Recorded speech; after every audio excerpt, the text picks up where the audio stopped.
I did it! Best of luck with your ice cream van with a gun on it. Eventually, I nailed some sense into my colleagues and we all selected the vehicles we'd be using for the demolition challenge.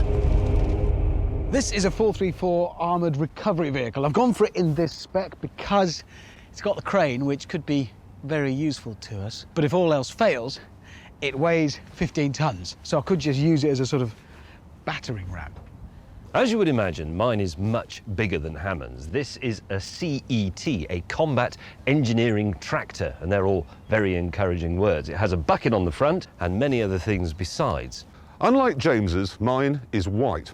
It's also absolutely excellent. The tiller on the front is used for mine clearance, but it can also be used for pulling down houses. In my mind. What? Why is it white? United Nations.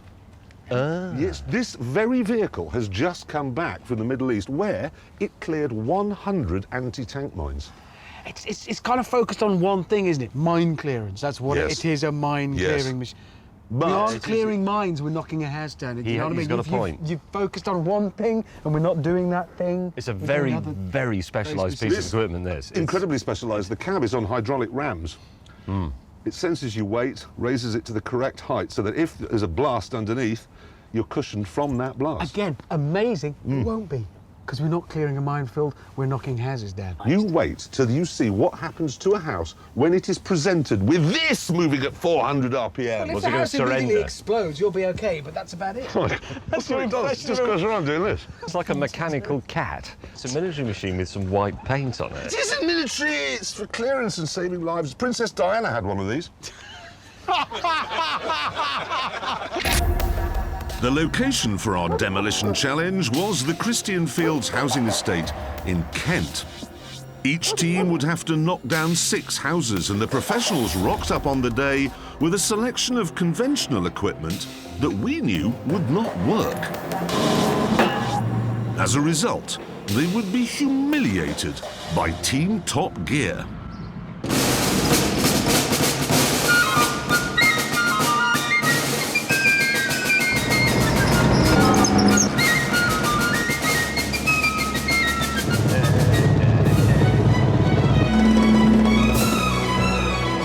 What a machine this is! 1300 RPM, I'm doing very nearly the top speed of 6. The other machines were considerably faster, so in order not to keep the chaps waiting, I decided to take a shortcut.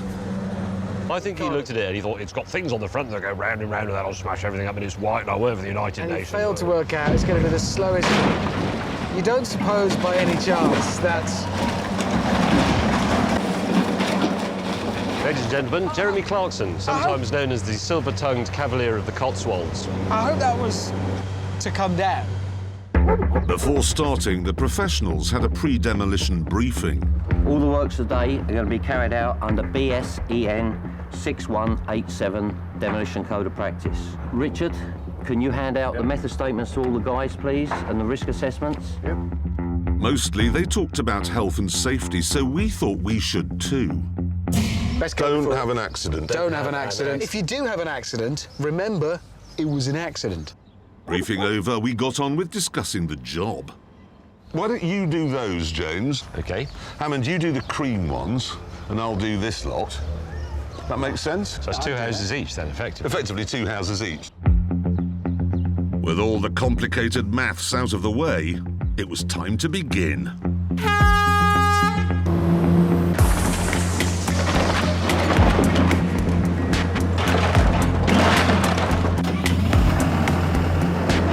Okay. Brace, brace, brace. We're going in. Look at he's concentrating like mad. He looks like a proper orangutan when he concentrates. Firing up the rotors.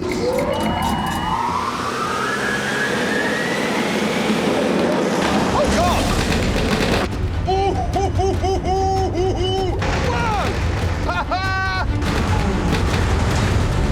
Why didn't we have this in Albania?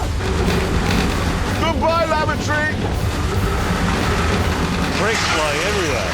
This is bloody brilliant. Stop there! Stop there! Jeremy, the roof's going to land on it. This was no problem because my destroyer of worlds had a special device for protecting the driver. Is that a remote control for that? Yes, it is. You actually drive the whole thing from that? Yes. From there? Yes. Do you know how to? No. But how hard can it be? Oh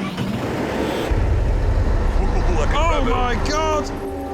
Now stand back a bit. Really? No, Do you think? Idea.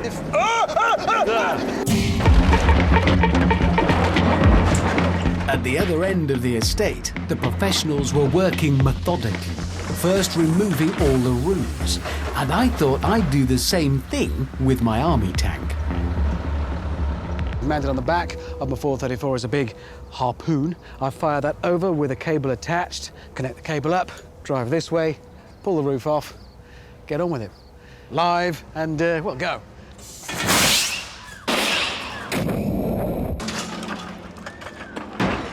Brilliant.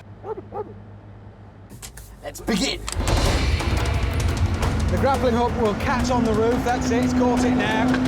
Yeah, here it comes, pulling the roof off. Let's have a look. It's not off. On the plus side, though, the house now had another upstairs lavatory. Why have you pulled a portaloo over a building? We're supposed to pull the roof off. This isn't demolition, this is just stupid. Whilst Hammond persevered with his idiotic roof removal system, James was busy drawing a diagram. The four walls are precast pieces of concrete, and then in the middle we have this, which is the chimney breast. And then there are steel RSJs running across like that. Everything else in between is just wooden floorboards. So if we knock out that bit there, which is holding all of the house up, the roof and everything else will fall into a neat pile in the middle. My plan involved pulling the chimney breast out using both my winch and the sheer power of my combat tractor. But it was hard to concentrate with the orangutan around. It's got a mind of its own. Having got in everyone's way, he then started throwing massive lumps of road over the houses and into the next street.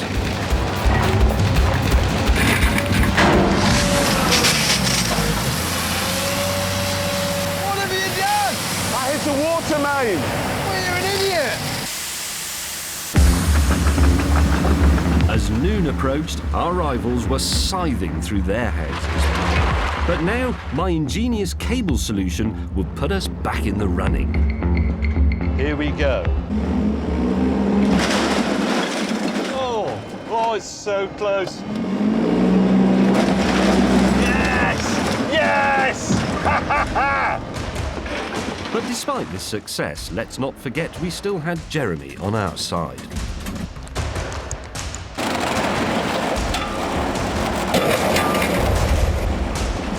I've lost control completely now. In the spirit of teamwork, I decided to clear up his rubbish while Hammond set about finishing off my house. Right, I need to give this the beans. Let's not mess about here. In we go.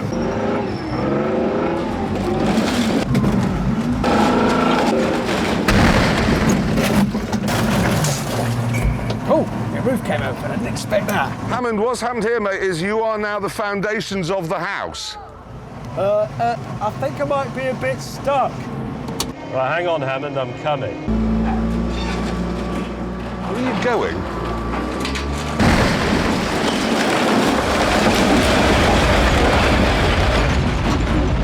Oh, dear. That felt nasty. What happened then? James crashed into the corner of the house, and now basically you've got a whole house on your head. Engine running.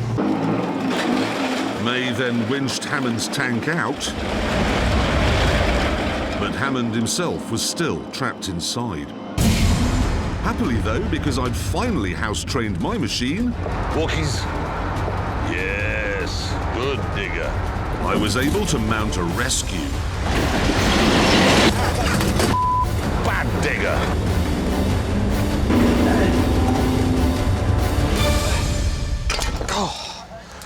I've scratched my tank. By By now, the professionals had pulled out an enormous lead. So, to try and catch up, I decided to dig even deeper into the military toy box. Guys, What on earth is that? I'll put some explosives in the house. You might want to stand back, as I'm now going to do the long walk.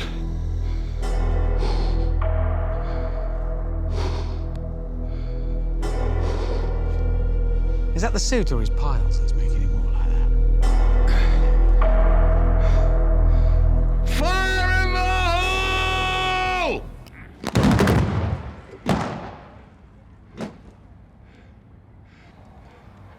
You've only blown the bloody door off! After that failure, we decided just to use our machines as battering rams. Come on, let's just get this job done.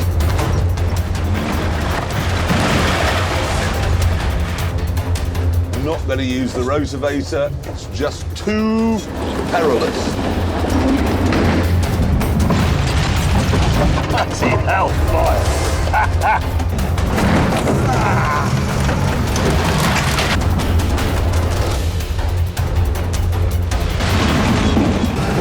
Here we go. Finally, we were really getting somewhere.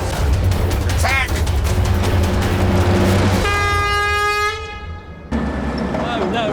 Oh my God. The professionals had finished. They had knocked everything down.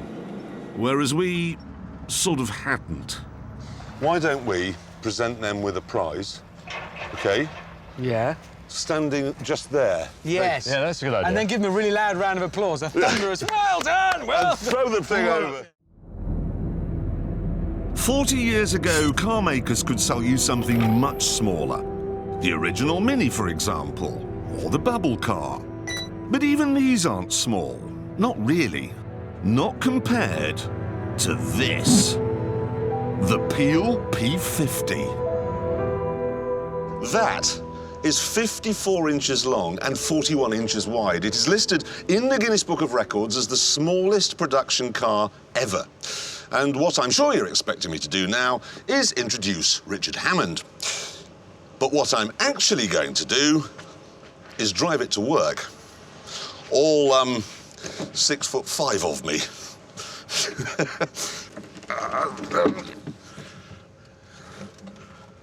No, that's not going to work. I'll have to... Hang on. Leg... Yes, leg first and then... Yes! Built on the Isle of Man in the early 60s, the P50 was said to be almost cheaper than walking. Cost £198 and did 100 miles to the gallon. It sounds perfect then, for the roads of today. Of course, there are one or two drawbacks. Can't imagine, for instance, that it's terribly safe. Not when your knees are the crumple zones. And nor is it very fast. What I've got down here by my right knee, in the cabin, making an awful lot of noise and generating quite a bit of heat, is the 49cc engine from a moped. Top speed rather depends on how big you are and actually how much you had for breakfast. But realistically, even the skinniest, shortest chap with the whitest of teeth will struggle to get past 35.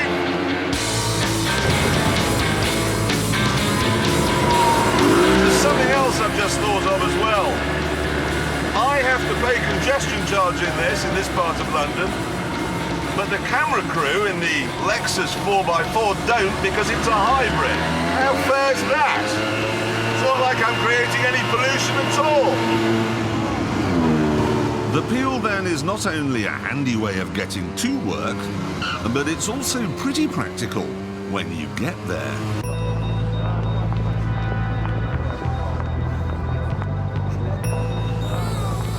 Normally, the BBC make you moor up in an underground car park where the bays are only big enough for ethnic peace bicycles and fair trade gee-whizzers. But because this is smaller than an ethnic peace bicycle, I don't have to worry about parking at all.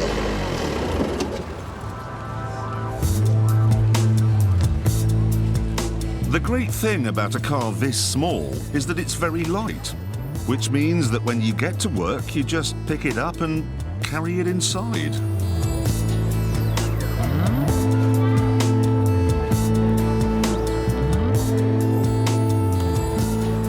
Morning. In the Top Gear office, the team were keen to know more about the P50. I give you the future, young men and women. Peel P50. I think it's 4.5 horsepower. You know those little Tykes cars that all kids have got? That's exactly the same, one door. I've never seen the Top Gear team so enthusiastic about any car. Oh, lads, I put a Koenigsegg down in the car park. Oh, right. Got a new Ferrari down there. Not interested. This. Even John Humphreys dropped by for a look. Hammond, no, well, can't you just clean them? Really, 4,000 to whiten them. 4,000 quid. You white... No, well, I'll stick with the yellow ones. OK, take care. Bye. Who's got the car?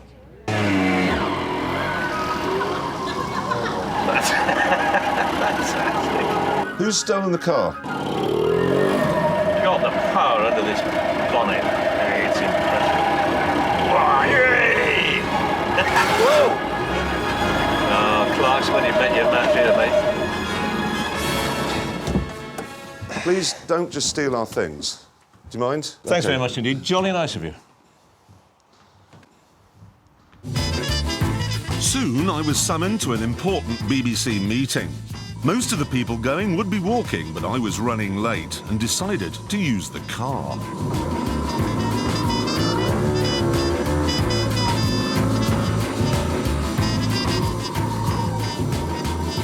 Doors closing. 4th floor. Fiona Bruce is standing here, the newsreader.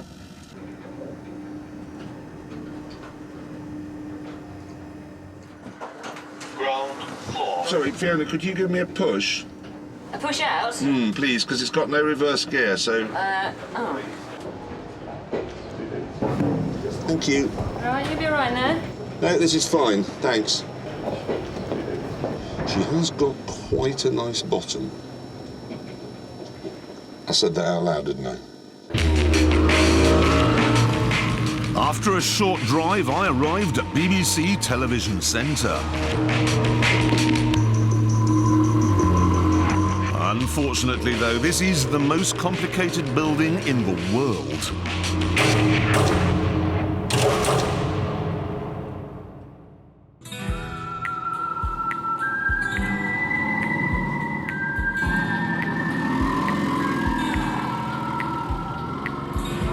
I mean, I've worked at the BBC for 20 years and I still don't know where I'm going. Tomorrow's World was cancelled, not because the programme wasn't interesting anymore or anything, it was simply because Judith Hahn was lost in here. You remember John Noakes, Peter Purse and Blue Peter? They're in here somewhere, lost. Hello, can anyone help? Thanks. Which department's this? I'm really lost now. Companies have held talks with government ministers about how to handle the number of claims that have resulted from last month's floods. The total bill is estimated at about £1.5 billion. Mark Simpson is in. Sorry everyone, sorry. Eventually, though, I made it to the top-level BBC seminar. I believe we've already made significant inroads into the implementation of an open and inclusive policy for the ethnocentrically homogenous objectives of this department. But I'd like to say that climate change is the biggest threat ever to face the peoples of this world, and minimising our carbon footprint through the functional usage is a key responsibility of anyone who uses a photocopier. I hope that in this session we can discuss and address... Sadly, the meeting went on for so long that there was no time left in the day for any programme making. ...policy for the ethnocentrically... So I headed home. I really do think that today I have seen the future, and it comes from 1963.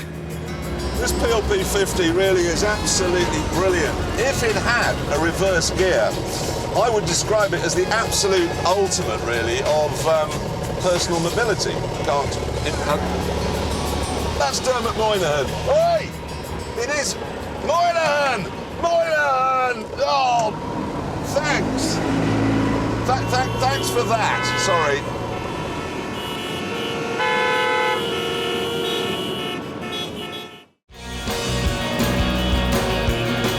I began on the track. And having determined very quickly that the P45 was exquisite in every way, I took it onto the public highway. Now, I should make it plain, this is the base L model that I'm driving now, but there are some optional extras. Nothing wrong. Edit that out. There is, for instance, the deluxe wash wipe option, which costs just $199. Good. And also, for just £500, this does come with satellite navigation. There's the sat-nav, you see, you just hold it up, see where you're going. The P45 is designed to deal with all eventualities. I'm relaxed. So I decided to join the main road. Yes, look at this. Look at this. Very brilliant. Ah! Oh my God! If you're watching this in the edit, make sure that doesn't go on television. I want people thinking it's a death trap. Ah! It happened again. Edit that out as well. I can't believe how quiet the roads are this morning. I'm barely seeing any traffic at all. As I neared Guildford, I did find a jam, but this was no problem for the super narrow P45. The speed machine is coming through.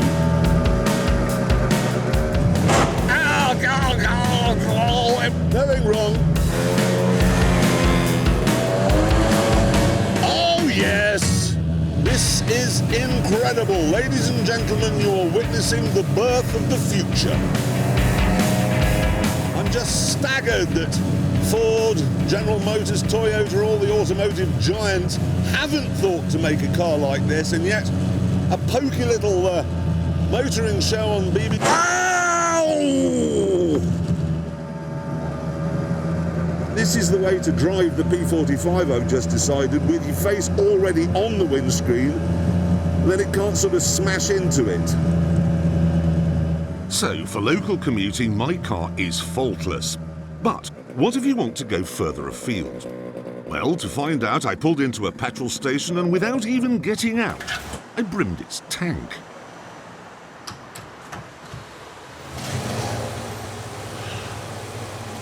Good. Damn!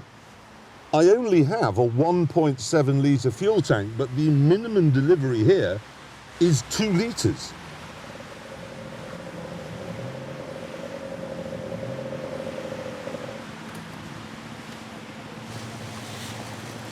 Discreetly, I squirted the difference into a bin. Let's see. Then I fired up the 2-stroke 100cc engine and set off to London. Technically, I'm legally allowed to drive the P45 on motorways and dual carriageways. So to see how it gets on, I'm about to join the fearsome A3. And here we go.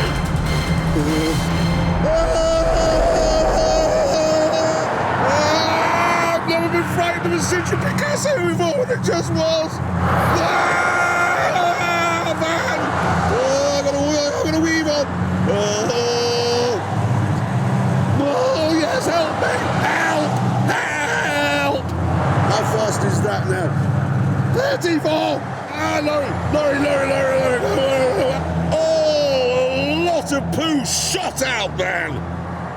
So, while this may be completely legal, it's also completely terrifying. However, the advantage of a car this small is that you don't have to take it on dual carriageways.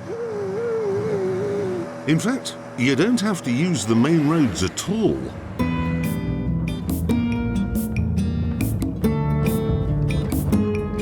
What you do instead is you drive it to the railway station, but instead of leaving it in the car park to be vandalised and stolen, you take it on the train with you. Now, I will be honest, none of the train companies we contacted would play ball, so I'm using the coach instead. Coach is good, coach is better than a train. Fewer diseases on a coach. And of course, when you get to the big city, you don't have to use the tube or the bus, because you have your car with you.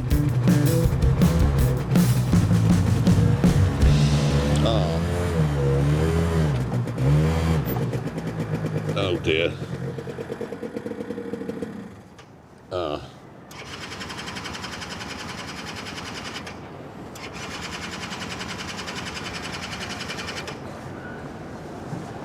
Just cut the cameras.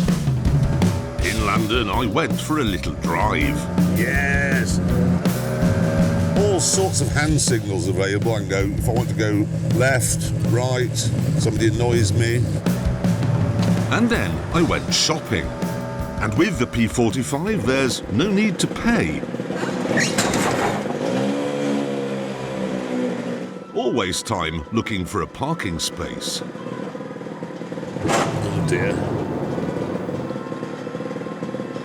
Now, of course, a Peel P50 also fits in a lift, but because it has no reverse gear, you can't back it out again, unless there's a newsreader to hand. This, though, does have a reverse gear. So, here we go. Beep, beep, beep, beep, beep, beep, beep, beep, beep, beep. Now, I know what you're thinking. There's no way you'd be allowed to drive around here with a two-stroke engine belching fumes into the faces of all the baby children. But here's the thing, you see, the P45 is a hybrid. So when you come inside, you can disconnect the petrol engine and connect up a couple of electric motors. Very simple job. You simply take off a wheel, connect a freewheeling hub. I mean, it takes a couple of guys minutes.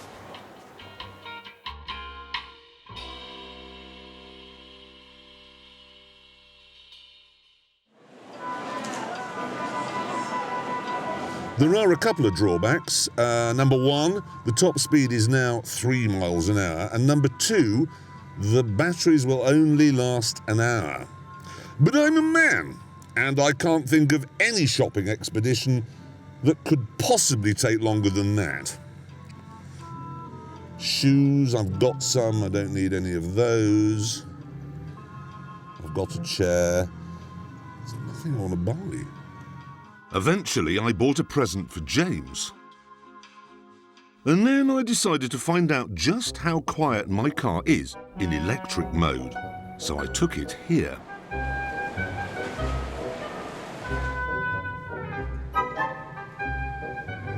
This is extraordinary.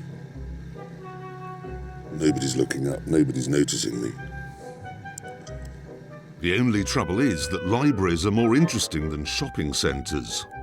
Whoa, the history of Germany. Can't be that big just to say we lost a lot. An hour simply flew by. Get out of the way, student. And soon the batteries were flat. Oh, no. No. If this were a peeled P50, I could simply pick it up and carry it out. But I'm afraid the P45 is a bit heavier. A lot heavier. Weighs a ton. There's only one thing for it.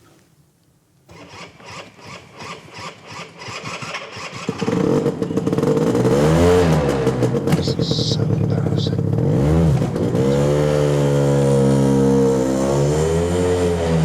Sorry everybody, I'm so sorry, really, I'm so sorry. That night I was due to go to a show. Oh yes, stupid idiot. And as I was running late, I decided to take a shortcut. Look here, cyclists not allowed. Good. I'm not a cyclist, so here I come. Hello, posing boot. exactly the same. I'm really sorry.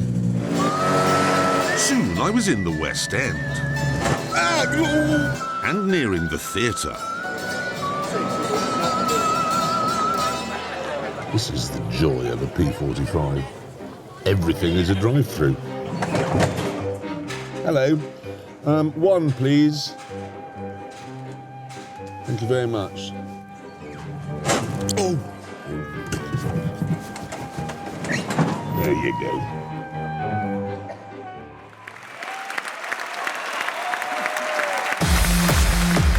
The show was ace.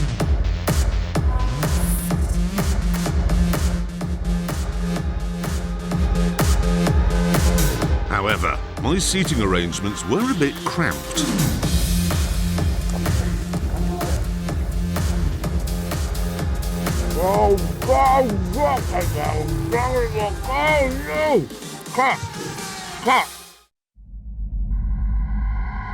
Space is a never-ending racetrack.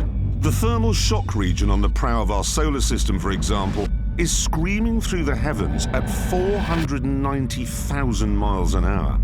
Earth is hurtling round the sun at 67,000 miles an hour.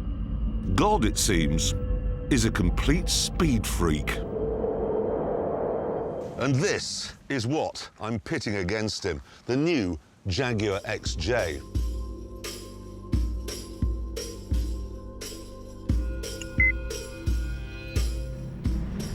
And already there's a problem, because which one do I take? The supercharged V8 is fast and exciting but thirsty. The diesel could do the journey easily on less than half a tank, and not having to fill up will save time. In the end, though, it was a simple decision. I went for the fast one.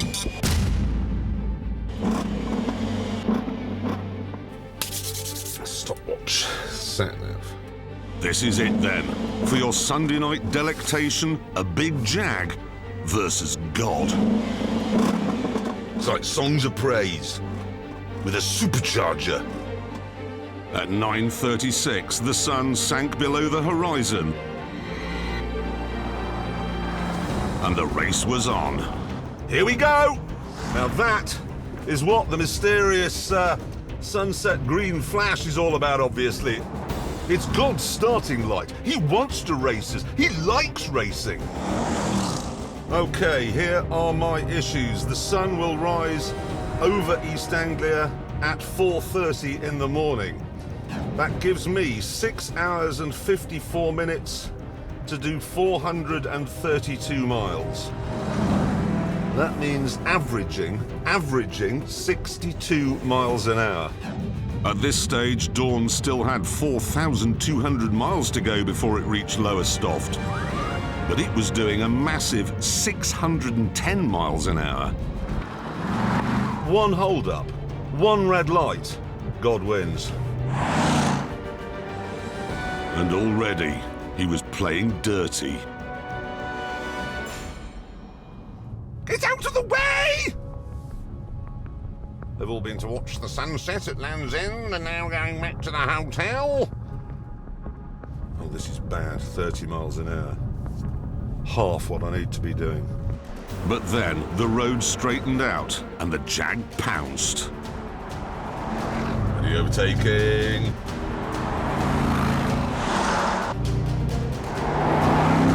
Holy cow!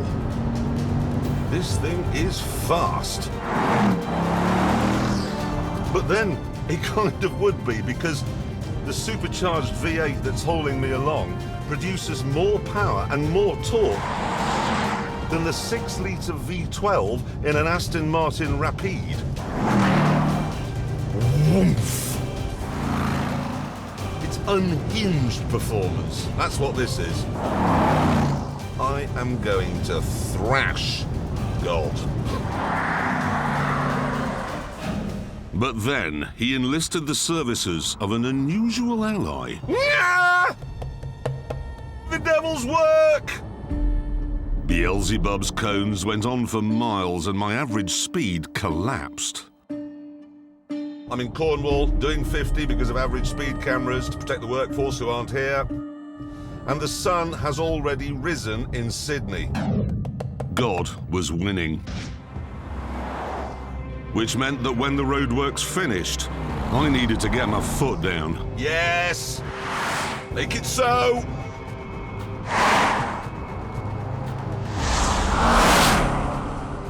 This is a quick car, but there's a bit more to it than raw speed. Sitting in an old Jag, even the last one, was like sitting in a country pub. You were cramped. There were beams you half expected to be steering with a wagon wheel. This, though, with the blue lighting around the vents and the blue glow in the door pockets, they've even lined this cubbyhole and the glove box, as you can see, with purple velvet. That's like lifting up the Queen's skirt and finding she's wearing a thong. Love these. Stroke the lights to make them come on or off. There are other thoughtful touches too. Oh yeah, it's hard. Oh yeah, lower. Lower.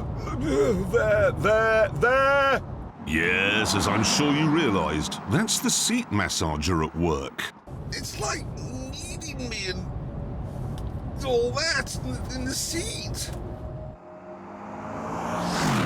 Then there's the stereo system. In the last Jag, you got a gramophone with a dog sitting on it, but in this, I've got 1,200 watts, and it will play anything.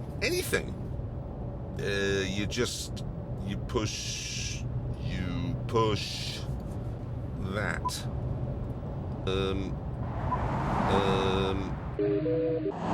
By the time I realised I didn't understand iPod connectivity, the sun was over Thailand.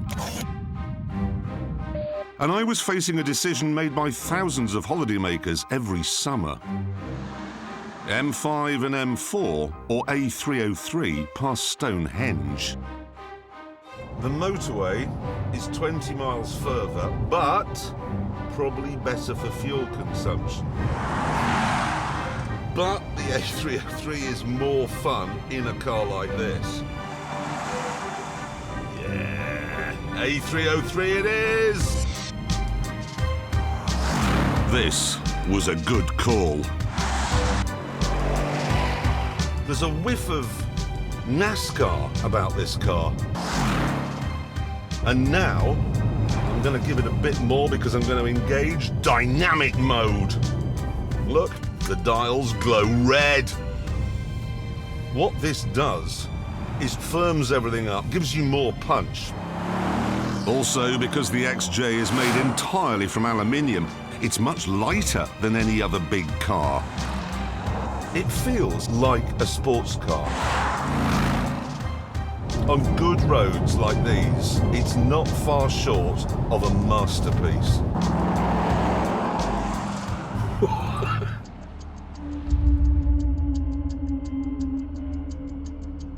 The Jag set about chewing up the miles.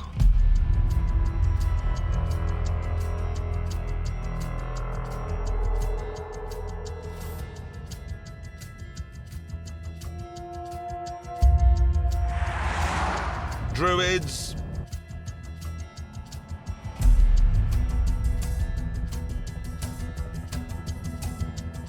By 1:45, I figured I was in the lead, but I'd reached the M3, which was boring. So I decided to let the car drive itself. Right, cruise control on. Very good system this. Set the speed at 70, and the road ahead is scanned by microwaves. I'm going to hook on now to the back of our camera car. There we go. So now if he speeds up, I speed up. If he slows down, I slow down. I don't have to do anything. And I can even choose what sort of distance I want to follow it at. There's the safe distance there. Right down to the full Audi. Yes, there we are. That's the Audi following distance. It was now late, the motorway was monotonous, and my thoughts turned to the business of staying sharp. Production team, as usual, has provided me with a CD to keep me awake on this long and difficult and perilous voyage. was while working at Radio Lancashire that I experienced a revelation. I took over as producer and presenter of the weekend mid-morning shows. I reported on roadblocks, farm animal breakouts, carol concerts, jumble sales. Hammond's adventures in local radio weren't helping. Record-breaking attempts and sponsored swims. But soon, something else did. Fuel warning light is on! And I'm only on the M25! No! A splash and dash pit stop cost precious moments. Here we go. And then Beelzebub decided to cost me even more. No. This is exactly the sort of hold-up I can do without. Is anyone going to be working on them? I mean, really? So you have to drive along at 50 miles an hour, glaring at your speedometer, not looking at the road ahead. That's very dangerous. I mean, it raises money for the government, obviously, but it's very dangerous. Oh. By the time the roadworks finished, God was back in the lead. He was now just over an hour from Lowestoft. Okay, 65 miles to go, and I would say that the inky blackness of night has become sort of royal blue. I suppose the sun will be early, will it? Can it do that?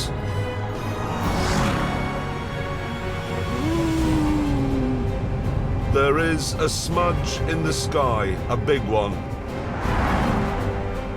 The mother of fire, it seems, is coming back. That is daylight. I have 39 minutes. There were still 34 miles to go, but win or lose, I was glad I'd done this race in the Jag. An S-Class may be a comparable limo to this, but an S-Class doesn't go and stop and steer anything like as well as this. If you're a keen driver, this is the only big car you can have. The sun was now over Amsterdam and would appear in Suffolk in just 12 minutes. Come on. 4.9 miles.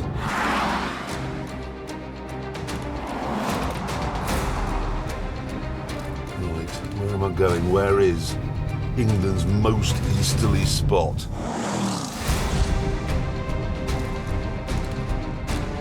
Come on. I'm lost!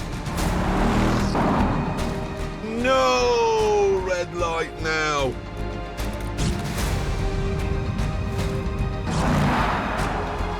Come on! This is it.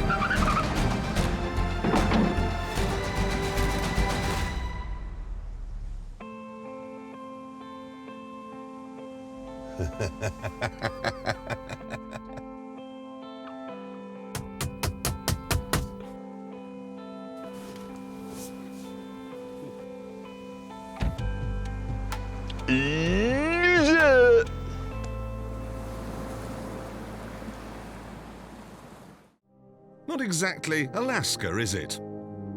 Still, it provided us with an ideal opportunity to test a new estate version of Jaguar's S Type.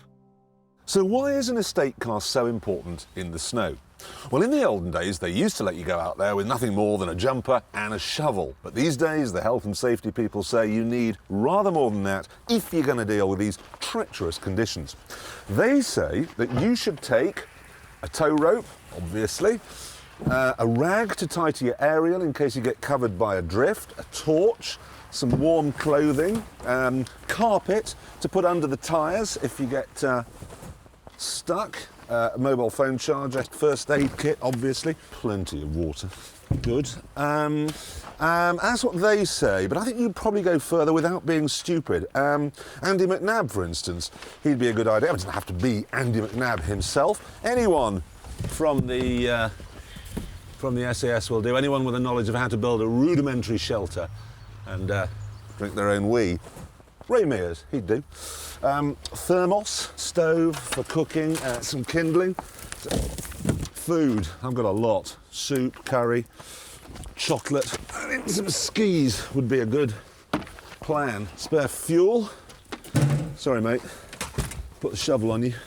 And the hip flask.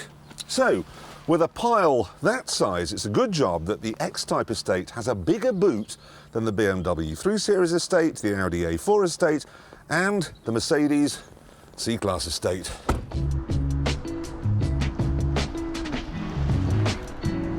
Underneath, the X-Type is actually a Ford Mondeo.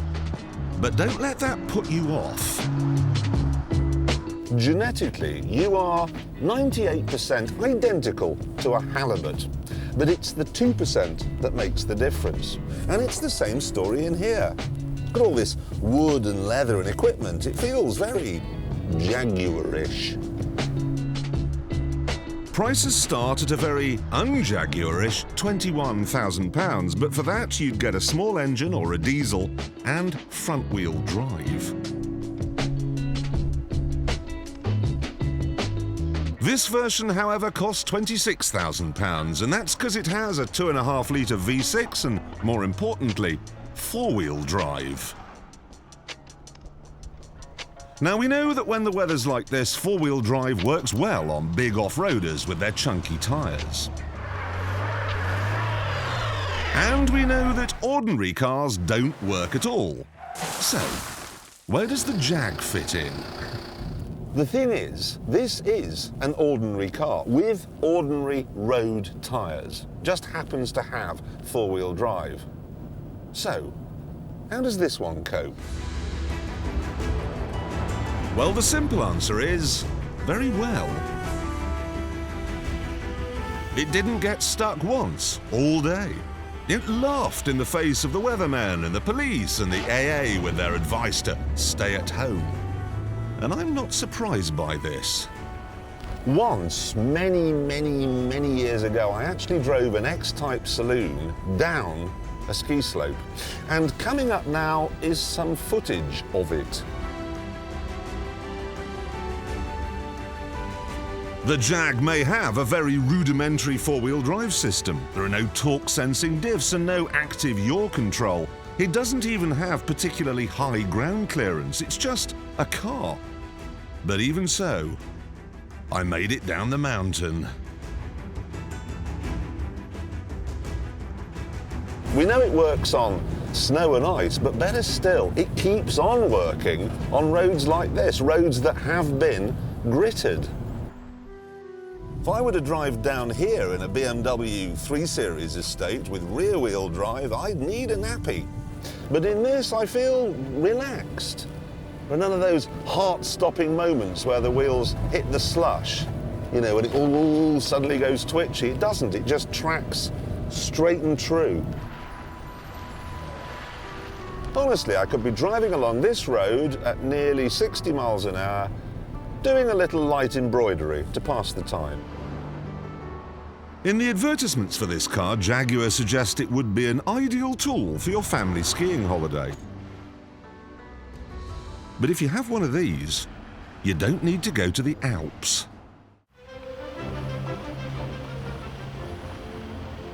Eat your heart out, Val d'Isère, and welcome to Val de Chipping Norton.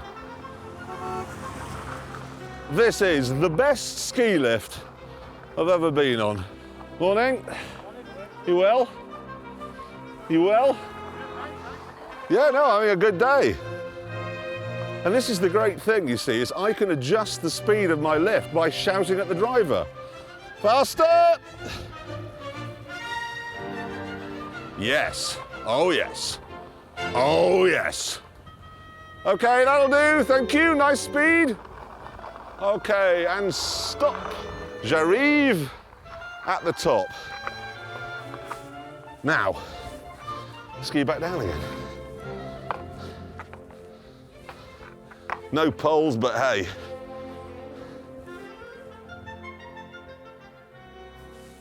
I need a bit more gravity. This is what you'll have in mind. The open road, tearing through the countryside, the wind in your helmet. You and the machine in perfect harmony. It is an appealing concept. The reality, however, is somewhat different because, let's be honest, you're middle-aged, so you'll have a bit of a gut and that'll look ridiculous in your leather romper suit. What's more, you're almost certainly going to crash, so someone who you perhaps don't like very much will end up with your eyes. Don't worry though, because I think I have a solution. This is the Atom from a small Somerset company called Ariel. And when I say small, it only has 7 employees. What they've created, though, is stunning. I think this is one of the most beautiful cars in the world, partly because it's so elegant, and partly because it's such a wonderful piece of engineering. Using the chassis as a kind of exoskeleton is just inspired. Prices start at under £20,000, and for that you get indicators, lights, a tax disc, and that's about it. Not only don't you get a windscreen, there isn't even any bodywork. There really are very few components, and the lovely thing is that as you drive along, you can see them all doing their jobs. Look, there's the steering and there's the suspension. It's brilliant. Now, at this point, you're probably thinking the Atom is a bit of a laugh, a bit of a gadget, a bit of a toy. But you'd be wrong. Very wrong. You see, the engine is lifted from a Honda Civic Type R. And then for that little extra something, it's supercharged, so it develops 300 brake horsepower. And because the Atom only weighs 500 kilograms, it means you're getting 600 brake horsepower per tonne. And that's more than you get from a Ferrari Enzo. So, stick that in your sports exhaust, Mr. Kawasaki. This car goes like nothing you can possibly imagine. If you can change gear fast enough, it'll do 0 to 60 in 2.9 seconds. The Atom is fast on an entirely new level. I have never ever driven anything that accelerates so fast. It's so quick, it can destroy your entire face. Oh my God.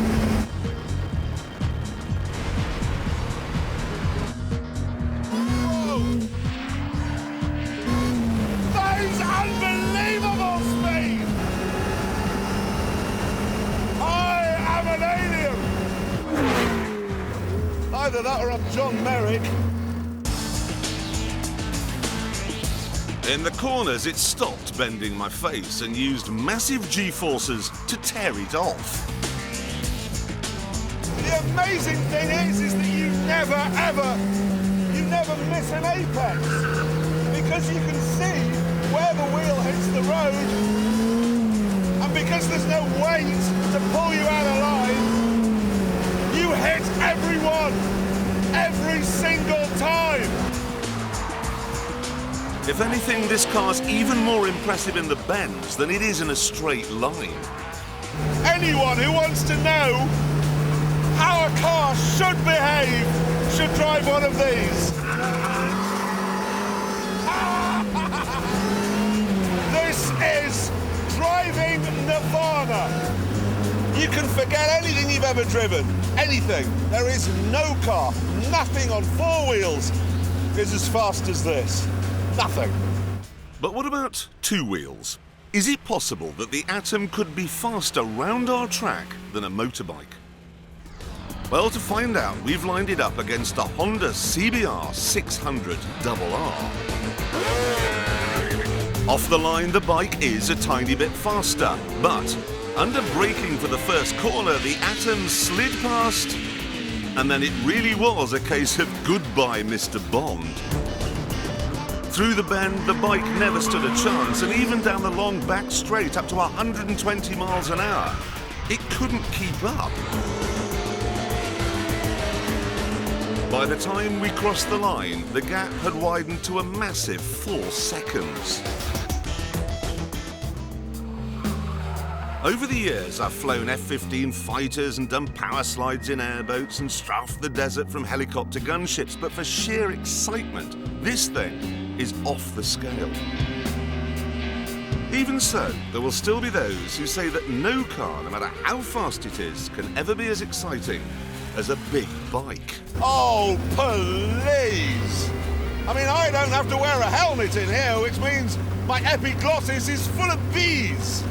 And there's so much wildlife in my hair, you could film an episode of Badger Watch in there.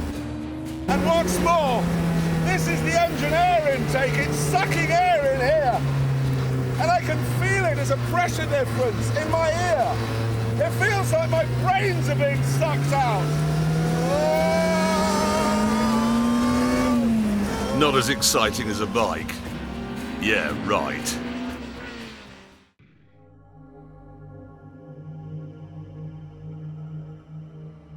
I've come to Detroit, which in my defense is not exactly Saint-Tropez. God may have created the world in 6 days, but while he was resting on the 7th, Beelzebub popped up and did this place.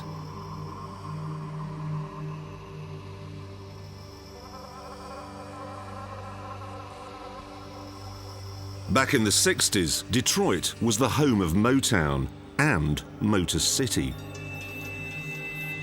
But the riots of '67 left it a deserted and shattered shell. So, I haven't come here for a holiday. I've come here for something even better.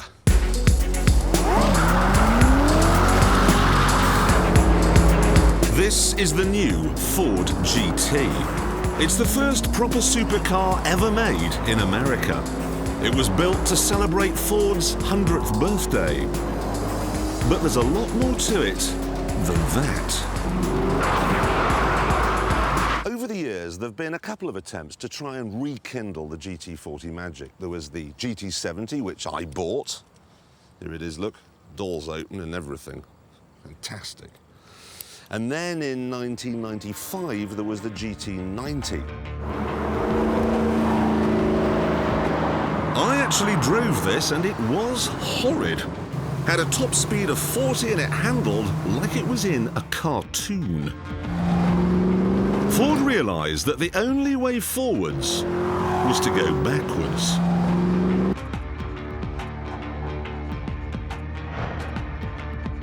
This is the result. It looks almost identical to the old GT40, although because this one was built in America, it is bigger than the one built in Britain, longer, wider and taller, but still just as good looking.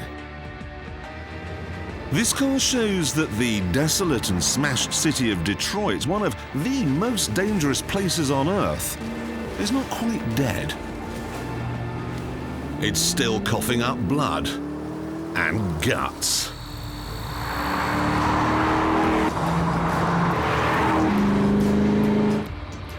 Don't think, however, that this is just some evolutionary throwback. Ford wanted it to be much more than a pretty face. They wanted it to handle like a Lotus Elise, sound like a Honda NSX, shock like a Lamborghini Diablo, and go like a Ferrari 360. Now on that last front, the speed thing, I think they may have overdone it.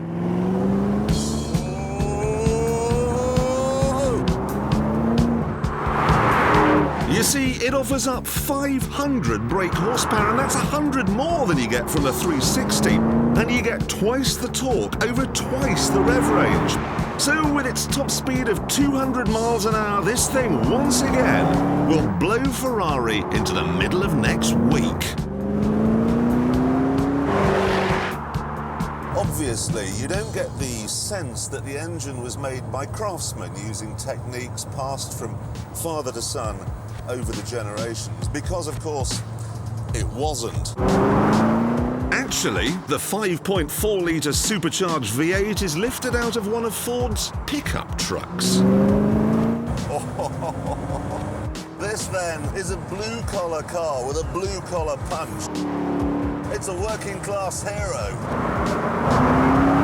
It's Go hunting for aristocrats. Shout them to death.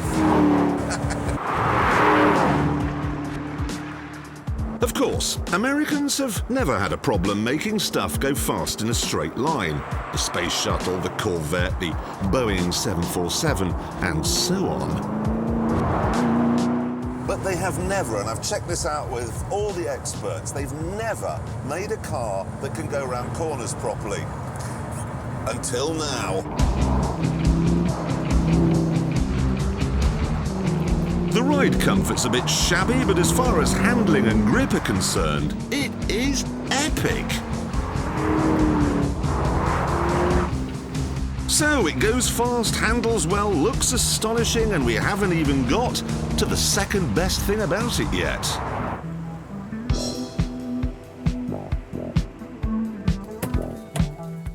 The clutch is so light, even someone from a Lowry painting could press it. The steering's light, the gearbox is light, I've got air conditioning, I've got a stereo, I've got electric windows, I've got central locking, and yet none of the essence of the GT40 has been lost. Look at these doors, for instance. They still cut into the roof.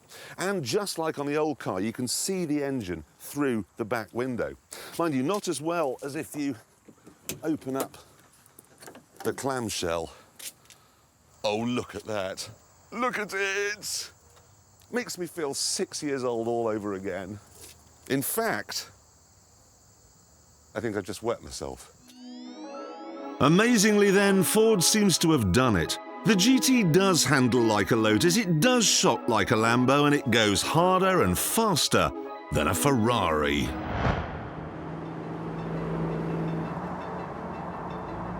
And now we get to the best thing about it. It's priced like a Ford. Even though it'll only be built in tiny numbers, it's going to be less than £100,000. That's 8,000 less than the Ferrari and 17,000 less than the Lamborghini Gallardo. I love this thing. I love it even more than I thought I was going to. Feel that power.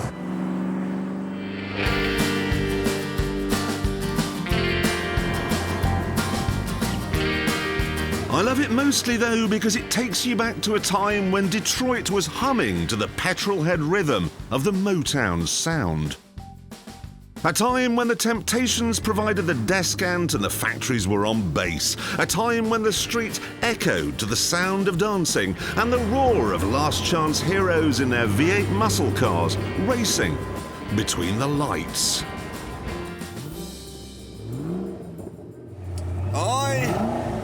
I've always wanted to do this.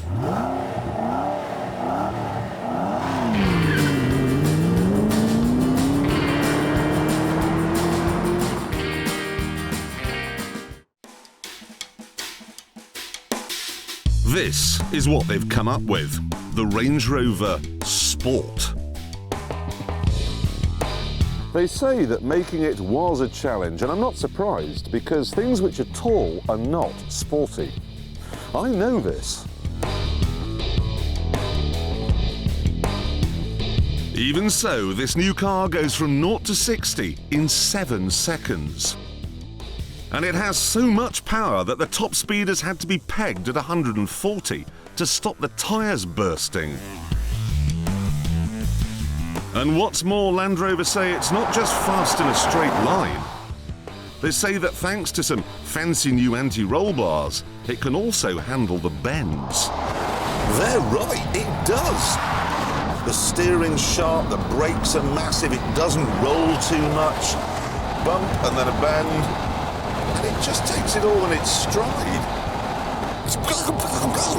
Anyway, it's very, very good, this. It's really very, very, very good. I'd say it was even more nimble than a Porsche Cayenne Turbo, and more comfortable, and more economical. Probably do 12 miles to the gallon, if you're careful. And then there's the driving position. See, in a normal off-road car, you sit up high and you have to kind of reach down to operate everything. But in this, I'm still sitting high up, but they've raised the center console and the whole dashboard, so I feel cocooned, like I'm in the cockpit of a fighter bomber. We're now cruising at 35,000 feet, which we are. So, quite an achievement then, turning a mud-plugging Range Rover into a growling Nighthawk mud mover. Except they haven't, because this isn't a Range Rover. I know it looks like a Range Rover, but the Sport is 5 inches shorter and lower. The two cars don't share a single piece of bodywork, and it's the same story underneath. The chassis is from the new Discovery. The brakes are from Brembo. The supercharged 4.2-litre V8 engine is from Jaguar, and so's the steering. And it uses the same sort of suspension components as a Porsche 911. Sounds great, but there are some drawbacks. If that pulled up outside your house, you'd think, oh no, a drug dealer is here. And then there are some of the details. I mean, the radiator grille, for example, looks like the sort of towel rail that would be bought by the left back for Cheshire United.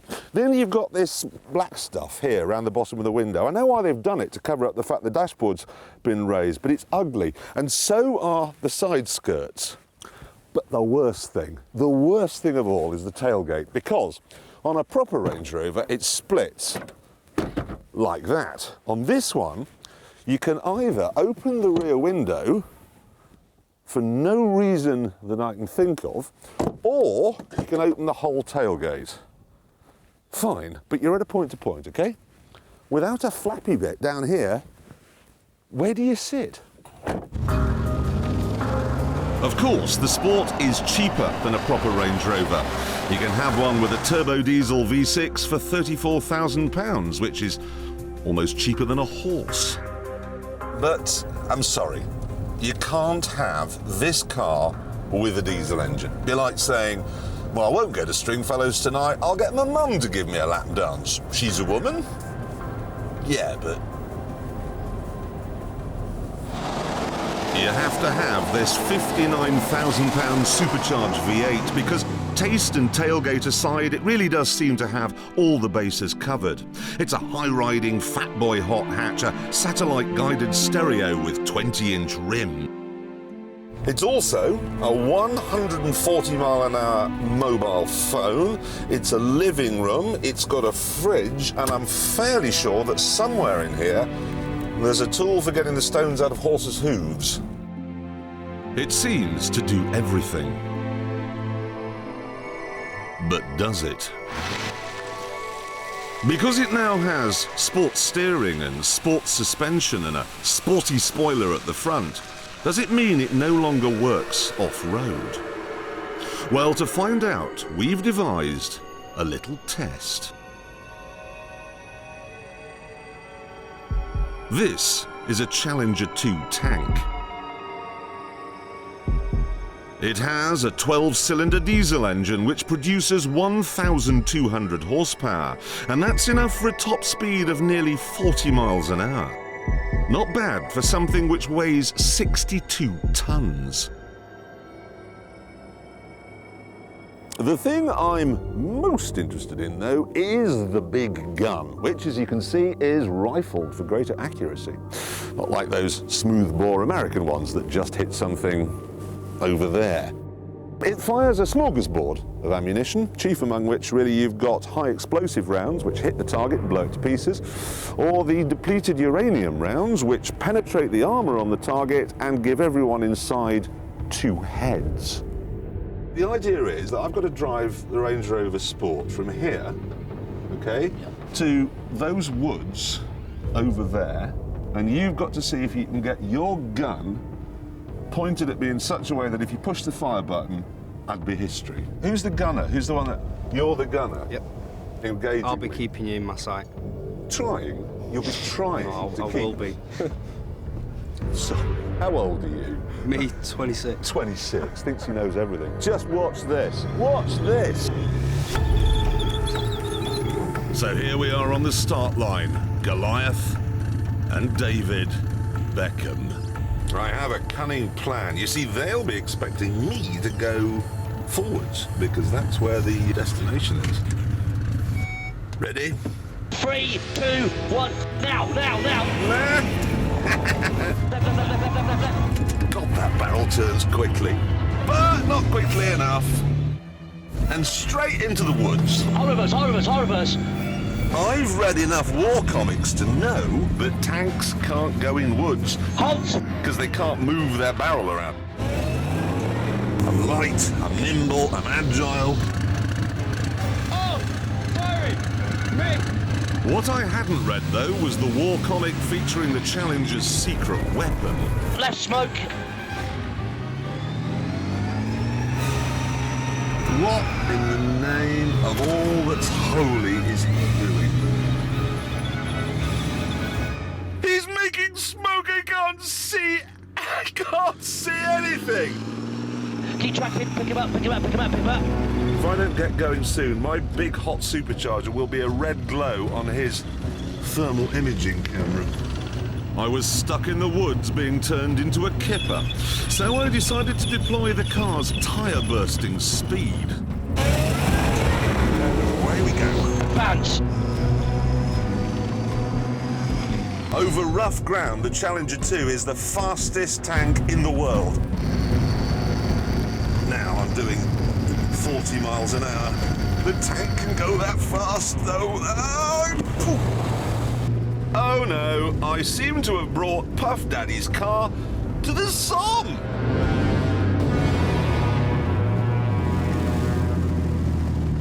This is where I've had it. You can't drive an off-road car, not even one as good as this, over this kind of surface fast, and you can with a tank.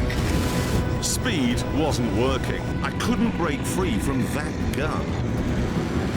Okay, mate's hard right, Stig. Woody, hard Travis right. I need some cover. Now what are you going to do? Because I can outturn you, sunshine.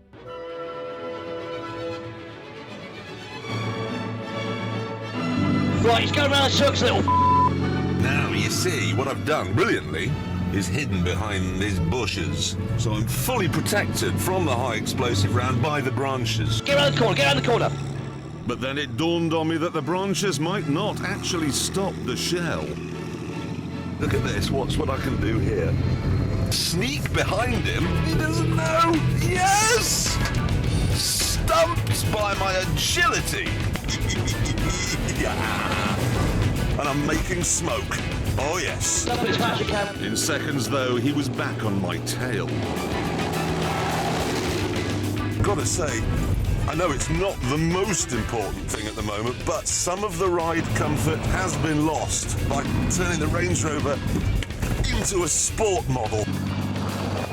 There was no way I could survive in open ground. I've got him. Okay, nail him. Firing. Missed him. Because that turret can do a full rotation in 9 seconds. So my last chance was to try some serious off-roading. If I can get down to the bottom of this ridge here, he won't be able to come down. Oh, but I've got, wait a minute, neutral. Come on, that's on. Low range. Come on, hurry up! He can't follow me down here, and when I'm at the bottom, his gun won't go low enough to be able to get me. He's just coming down. Creep down. So if I back up again, don't let me down now. Do not let me down now. Harness it. Be good off-road. Keep around. Power. Be a good off-road car. You are. Oh, yes. I have to say, I really was expecting this to be useless off-road, and it just isn't. That bought me some more time, but not much. This really is just a battle of range, who runs out of fuel first. And that's a bad plan, because I suspect it's going to be me. You can't get away from it. It is really a very, very good off-road car, this. It really is. But if you're planning on invading another country, use a tank. Come on, hit it now! Firing! Target!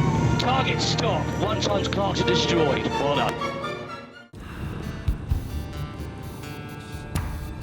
Soon we came to an uphill stretch, so I decided to test my new handbrake. Simply pop it off the back, roll it out. Watch this. Roll back.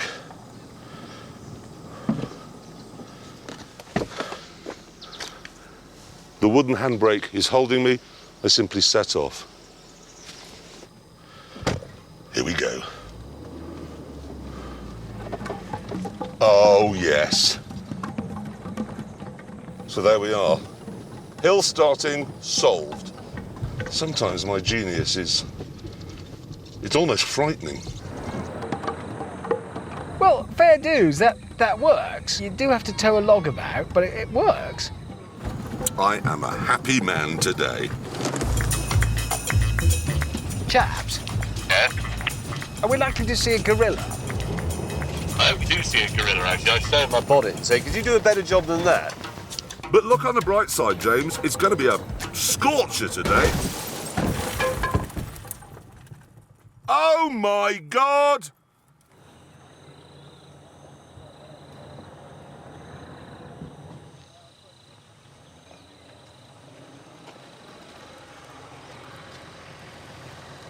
Oh! Did that... Oh, dear! My handbrake bounced up and has broken my hotel. Oh, you got viewing glass in your duvet!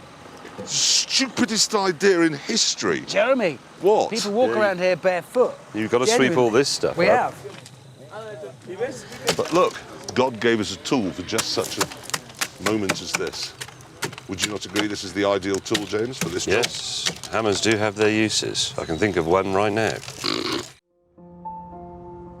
The Yeti, 14 feet of Czech magnificence. It's available with 2 or 4-wheel drive, petrol or diesel engines, and lots of exciting buttons which do many things. This model is a 4-wheel drive 1.8-litre Elegance, which at £22,000 is less expensive than a 1.7-litre 2-wheel drive Vauxhall Astra Estate, and not much more than a Focus. And there's more room in it than there is in a Focus as well. I mean, look at the headroom. You could have a massive afro, not damage it at all. But is it roomier than a £300,000 Maybach? Well, this is a Maybach. And as you can see, it will take 4 people in sumptuous comfort. The Yeti can also take 4, but if you fold the rear drinks tray away, there's room for 5, on seats which slide forwards and backwards, or fold down, or roll over, or can be removed altogether to create a van. The Yeti then is more practical than a Maybach, but is it faster than an Italian supercar? Well, to find out, we've come to the Donington Motor Racing track, where the Yeti will have a 1-lap race against a Ferrari 308 GTS. To ensure there's no bias, I shall be driving the Yeti with my fists of ham and my fingers of butter, while the Ferrari will be driven by his Stigness.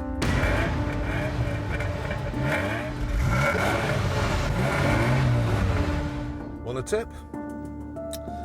Bet on me.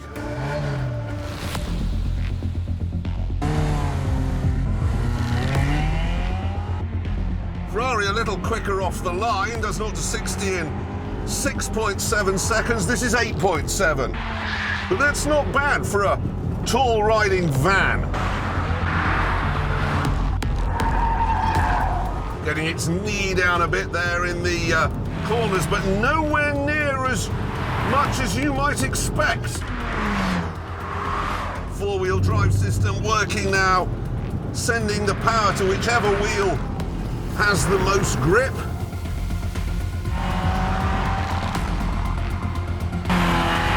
Eventually, the Ferrari pulled out a bit of a lead.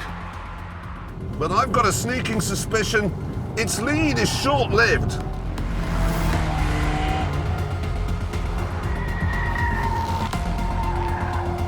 I was right. In various places, Donington was being rebuilt. So, to protect its low nose and fragile fetlocks, the Ferrari had to slow right down. Whereas I did not.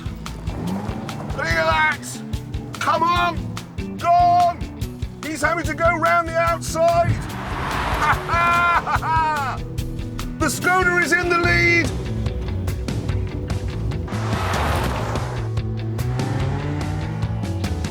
Ah, and there we are. Proof. The Yeti is faster round Donington than a Ferrari 308. But what about toughness? How well is the interior screwed together?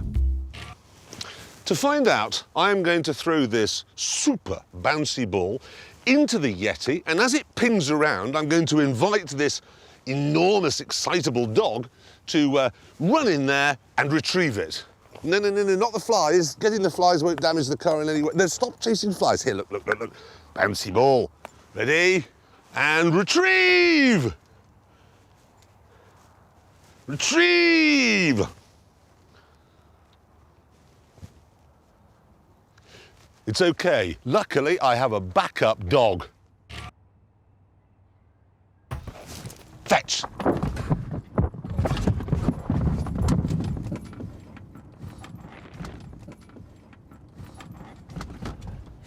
It's kind of like a mouse in there, really. Yeah, it's like a mouse. If I'm honest, this test hadn't been terribly informative, so I decided to line up another one. As we can see, an enormous fire is raging out of control and the fire brigade has arrived, but their route to the inferno is blocked by the Skoda, so they're going to have to go through the car itself with their boots and their hoses and their breathing apparatus. I think if the Yeti can stand up to this, it can certainly stand up to your children's jammy Dodgers. Go, men, quickly, go through there. That fire could set fire to literally anything. The whole of Derbyshire's at risk here, or Leicestershire, or wherever we are, it's at risk.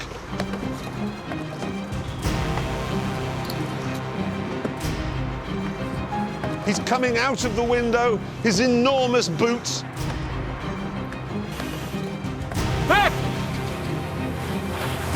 After the terrifying fire had been brought under control, we examined the car and found that not a single thing had broken or come off. Onward then to the countryside, where we find the Yeti has reinforced underside panels to protect vital components such as the brake lines. It also has ABS, EDC, EDB, ASR, EDL, DSR, and crucially, ESBS. In short, a lot of acronyms to make sure that it doesn't run away with you when you're going down a slope, or that it doesn't roll backwards when you're attempting to do a hill start.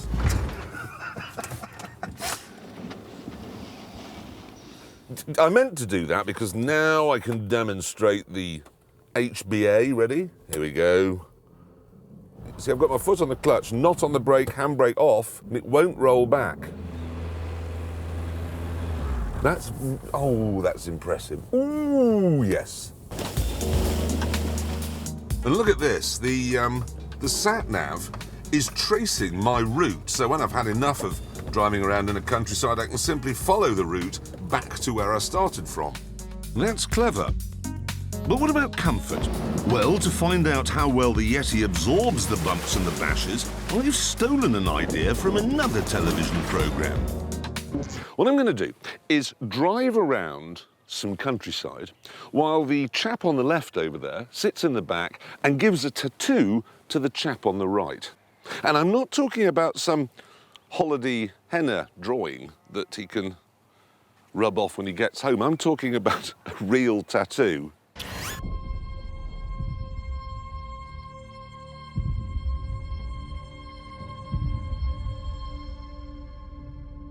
Right, you may begin. Whoa! Now, Rob, Right. in terms of pain, where are we? What about a 6 out of 10 now? Oh, what? This is harder than I thought. Whoa! I do apologise. Sorry. Let me remind you, Rob is getting a real tattoo here. This is not faked. You may have got a bit wrong there. Up front, I thought the Yeti was doing rather well. Slightly boggy bit here. Sorry. I reckon we could do brain surgery in the back of this car. It's so smooth. I'd possibly agree with you. Eventually, the tattoo was finished, so we pulled over to see what it looked like. Is that blood? Is it bleeding? Yeah, is it bleeding? You're joking. That's blood. Now, look at that. I think that's quite good. I think that's amazing. It does look, not brilliant, but it's really not bad at all. It really, well done, mate. I've done worse. No, listen, Rob, I'm afraid we've got some bad news for you, because you see, there is a second part to this experiment. Second part? Yeah, second part.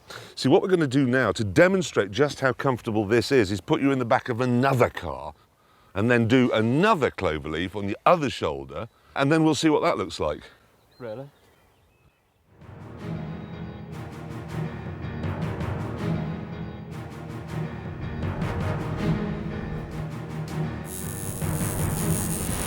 You probably think this isn't too bad, yeah, at the moment?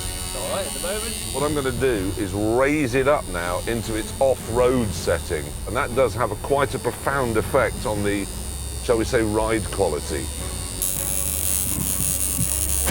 Oof, jiggling really quite badly. Oh, I do apologise. Whoa! There's a lot more pain involved in a rough ride like this, Rob. Would you say that? I would say definitely yes. Don't have it while I move. Stab myself! It actually sounds like we're filming an episode of 24 in here. That really hurt. Yeah. Soon it was time to stop and analyse the results.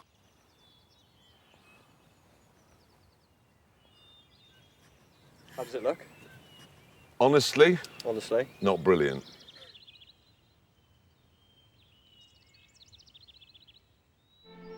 So, what we've learned so far is that the Yeti's more comfortable than a Range Rover, more practical than a Maybach, faster than a Ferrari, cheaper than a Vauxhall Astra, and tougher on the inside at least than the fire brigade.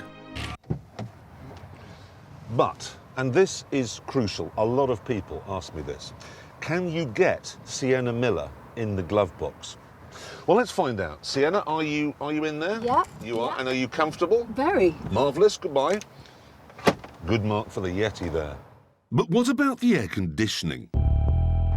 Rolls-Royce always used to say that the aircon they used had the cooling power of 30 domestic fridges. So can the Yeti beat that?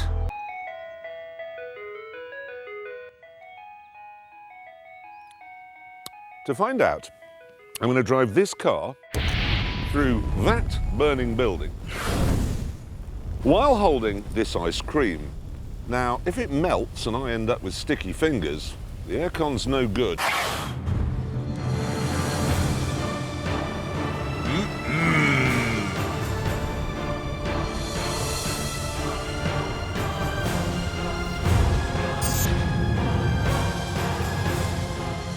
900 degrees in here. Scientists would call that toasty. And it is, I suppose. You can roast a chicken at 180. I've asked on the dial here for 18 degrees, and if we look on this rubbish temperature gauge here, I don't know if you can see that, it's 18.7. This is amazing. Not a dribble. I am actually quite surprised. I thought this would be more uncomfortable than it is. What this car is the opposite of a Pop-Tart. Satisfied that I'd proved my point about the Yeti, I was going to call it a day at this stage and head back to the studio. But then, I had a thought. You see, Roman Abramovich has probably been watching this and thinking, yes, that is a remarkable car, but could I land my helicopter on it? Well, let's find out.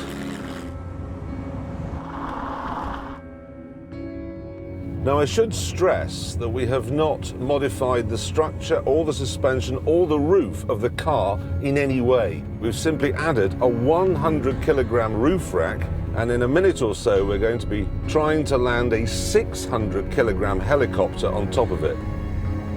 700 kilograms on the roof. Don't look at the helicopter, just look at the speed. It was crucial that I kept the throttle pedal as steady as a rock. Here he comes. Problem is, a car is very quick to respond. One twitch of your foot, that's disastrous from the helicopter, because that's very slow to respond. I can feel the car being pushed down now by the blades. Abort, abort. Is he aborted? A million things can go wrong with this, and all of them end up with a fireball and me with no head on. Okay, we'll have another go.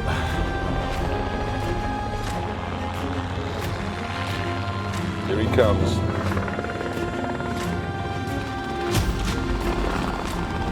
I can hear it. I don't know where it is.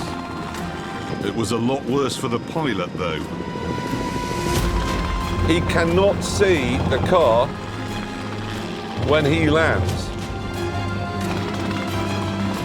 He has no reference points.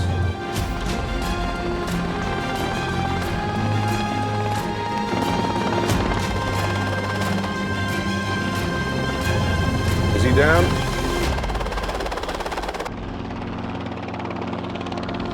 He's down.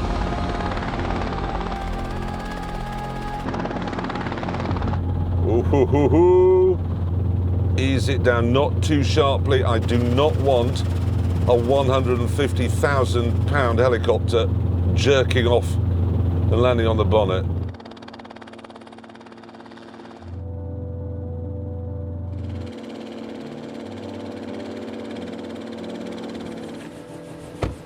Ladies and gentlemen, I give you the Skoda Yeti with a helicopter on the roof.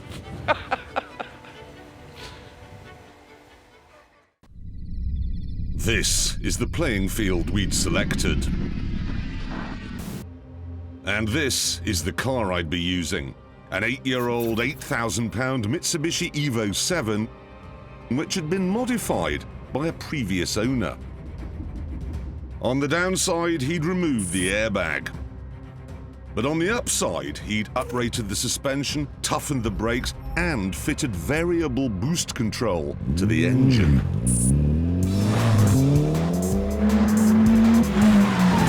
I've got the boost turned all the way up, so it's producing 500 brake horsepower. 500! Top speed is the same as before, it's limited to 155, but it now does 0 to 60 in 3.2 seconds.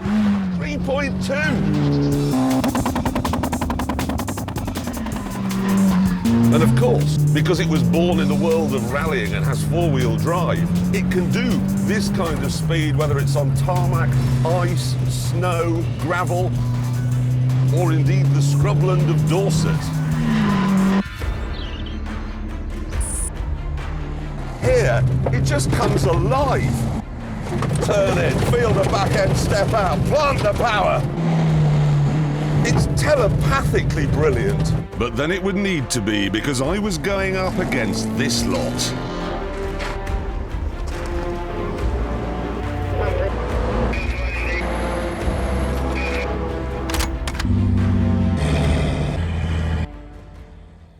I thought they'd just have a load of crummy Land Rovers that would just fall over every time they went round a corner. Nevertheless, I was still feeling confident.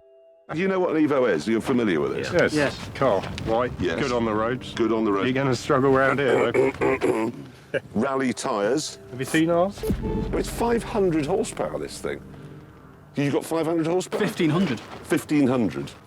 I have pencil sharpeners with more than that. When you bottomed out Yeah. in the bottom of that big hole over there, Yeah, and your car's in bits with 50 cal, yeah. then we'll see who's laughing. I mean, I love your enthusiasm. I like hope. Hope propels a man. And keep that hope until you find me at the finish line. To the other side, I've made it. We'll see. The spearhead of their miserable and pointless attack would be the Jackal. Designed in a shed in Devon and now used by even the American Special Forces, it has a 5.9-litre diesel engine.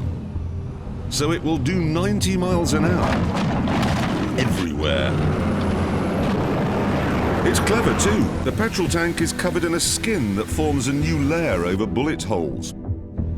And the undersides are designed to deflect explosions away from the people on top. The idea is that this fast, nimble, go-up-anything vehicle will herd me towards this, the Mastiff, which apparently is designed not to look frightening in a war designed to win hearts and minds. Whatever. And then, waiting to pounce, will be this, which is a Fiat van. It's called the Panther. And even though it's built by the same company that makes the Panda, it costs just shy of £500,000. Now, the reason why it's so expensive is that it does come with an awful lot of warning stickers. And a television. No, look at this! Full 360-degree traverse, accurate to at least 1,000 metres. I've got to get one of these for my car. Look at that! That's something you won't be seeing. It'll just be a blur. Anyway, thanks, chaps. No problem. Best of luck with your ice cream van with a gun on it. This is what scares me the most. It's called the Trojan, and because it's part tank, part bulldozer, it's the king of wherever it damn well wants to go. Now, you're probably thinking this is all very jolly, but how are they actually going to bring me down? Strong words? Rude gestures? This is Top Gear. They don't mess about. They're going to be using their guns. And they won't be firing blanks either. As a measure of my confidence, the ammunition they're loading is live.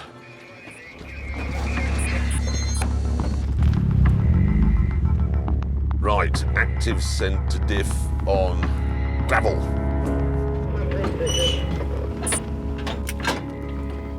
I've just found a packet of these in the centre console. So the previous owner then, he liked to be safe in bed, but he disconnected his airbag. Hope I haven't been ambitious with this live fire thing. It's just I promised my wife we'd go out for dinner tonight, and that'll be difficult if I'm all full of holes. Here we go! Right, 5 miles to the finish, and I needed to build up an early lead. They're there! Oh, shit! That was close. Now, right. There's the reminder I'm not going fast enough.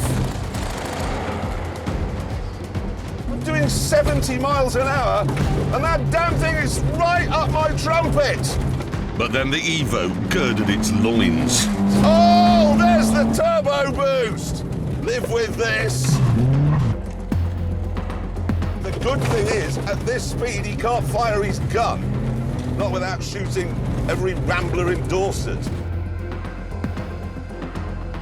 This is just fantastic. Condom man may be a bit peculiar, but God, he knew how to set up a car. That is a big lead now.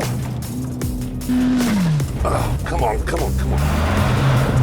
Oh my God, how am I going to get over that? Hide. When in doubt, go into sneak mode.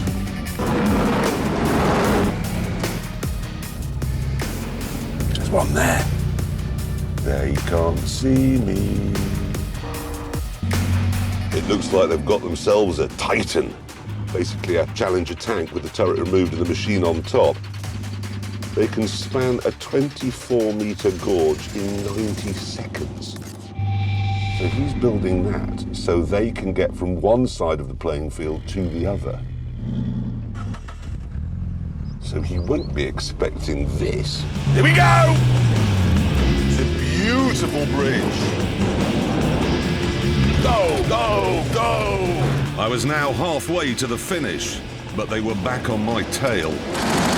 This is a much more exciting way of playing British Bulldogs. Oh my God! Ah! And on this rough part of the playing field, I couldn't use the boost to pull away. I'm being herded! I'm being herded by a jackal! Ah, that's a bad noise! Through the trees, hide. Trees are bulletproof, in my mind. He's up there, he's got the high ground! Oh, God, help! Right, time to go.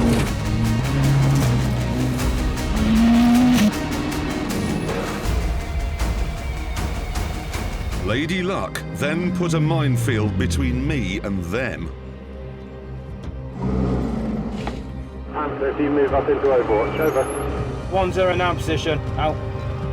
What are they doing? They were sending in the Trojan to clear the mines. It's just going straight through.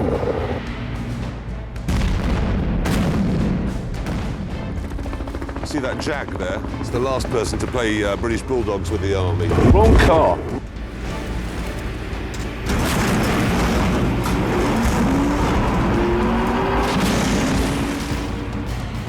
Run away! Run away!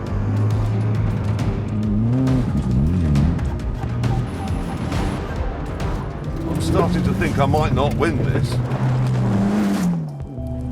Now wait.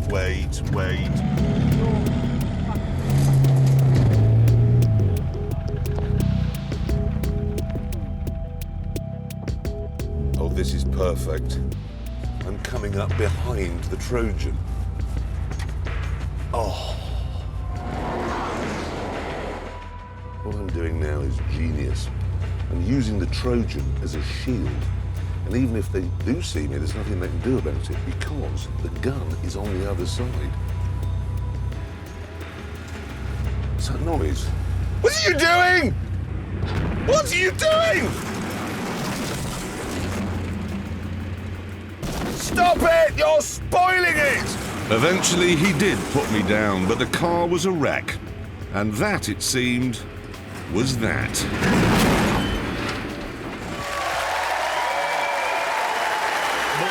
Hand grenades written on it. I haven't got that in my car. Imagine that. Hold on. You lost. Well, that's because I was up against this lot and a 60-ton tank. You were up against a letter. Can I just ask about the car? Yeah? Well, it was ruined. Yes, it was, but there's a very good reason for that. You see, the thing is, that car used to belong to a drug dealer, and the judge who banged him up said his car had to be destroyed, OK?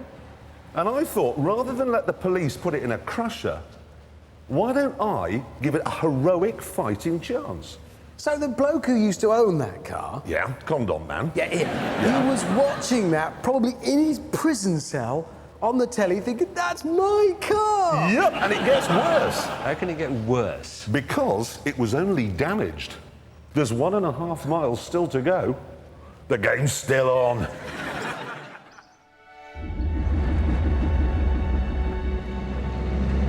Sit, rep. Not really, if I'm honest. Quite dusty. A lot of pollen. A lot of pollen.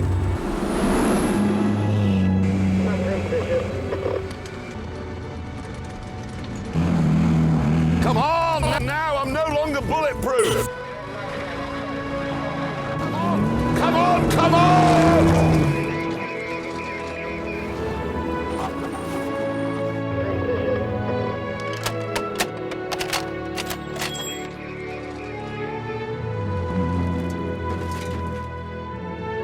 Charlie 1, Clarkson to your front, white Evo, 600 metres, rapid fire.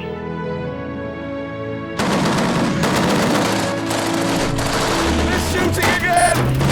They're shooting hard now! I'm taking hits! I'm taking a lot of hits! Oh my God! Stop shooting! Stop it! But they didn't. And soon they'd taken out the engine and the onboard camera.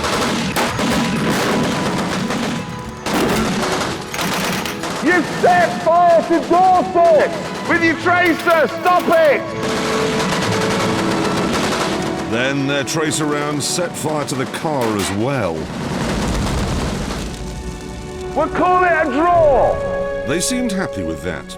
Unlike, I suspect, the man whose car it, was.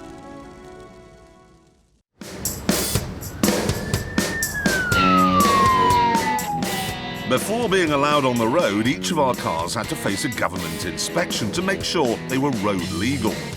Hammond sailed through no problem at all, and so, amazingly, did Mays. Me, though, I had a problem. For some extraordinary reason, the rules say you can't drive a 46-foot car on the public highway, so I had to do some surgery. I've had to loft 7 feet out of the middle, which has affected rear legroom a little bit, but it is now quite nippy, because it's only 8 feet longer than a bus. Whilst Hammond got the glamorous singer, I had to pick up a fat man. Oh, God. Chris Moyle, Radio 1. This is your luxury limousine transportation? It's not what I had in mind. OK, if you'd like to step in, that would be great, and we'll get off. What? Eventually, though, all our passengers were on board and we were ready. Are you comfortable? No. Good God. The Brits is one of the biggest nights in the showbiz calendar, with most celebs hoping to look impressive by arriving in a big, shiny German car. We were going to show them the error of their ways.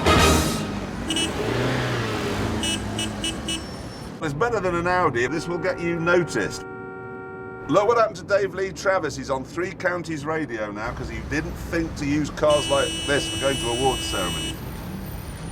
Now, I've chosen this route to demonstrate the brilliance of my car. Back in the Panda, my demonstration of its brilliance wasn't going too well. Oh, no, you're crunching it!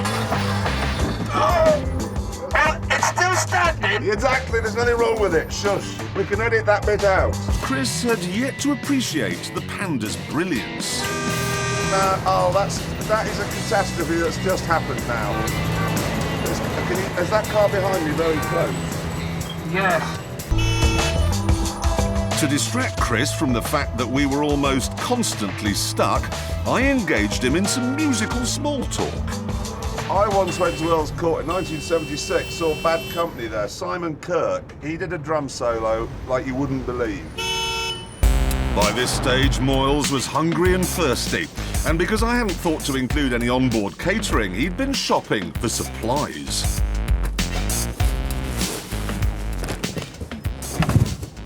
What was that? I was getting on my seat. Oh, so I thought someone had run into us. Oh, hang on. That doesn't sound good.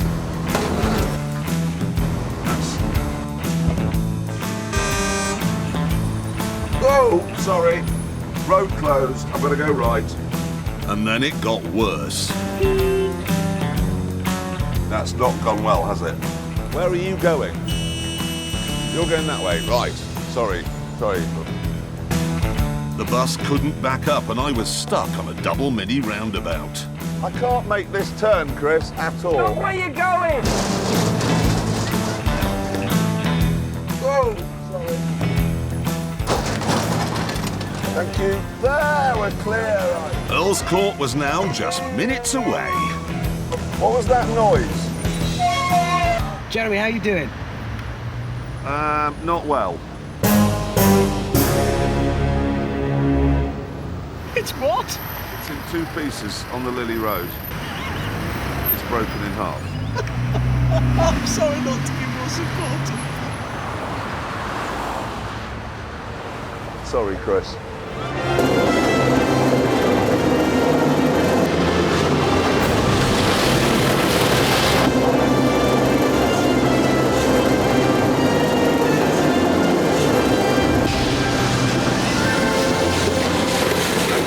What time do the awards start? About 5 minutes.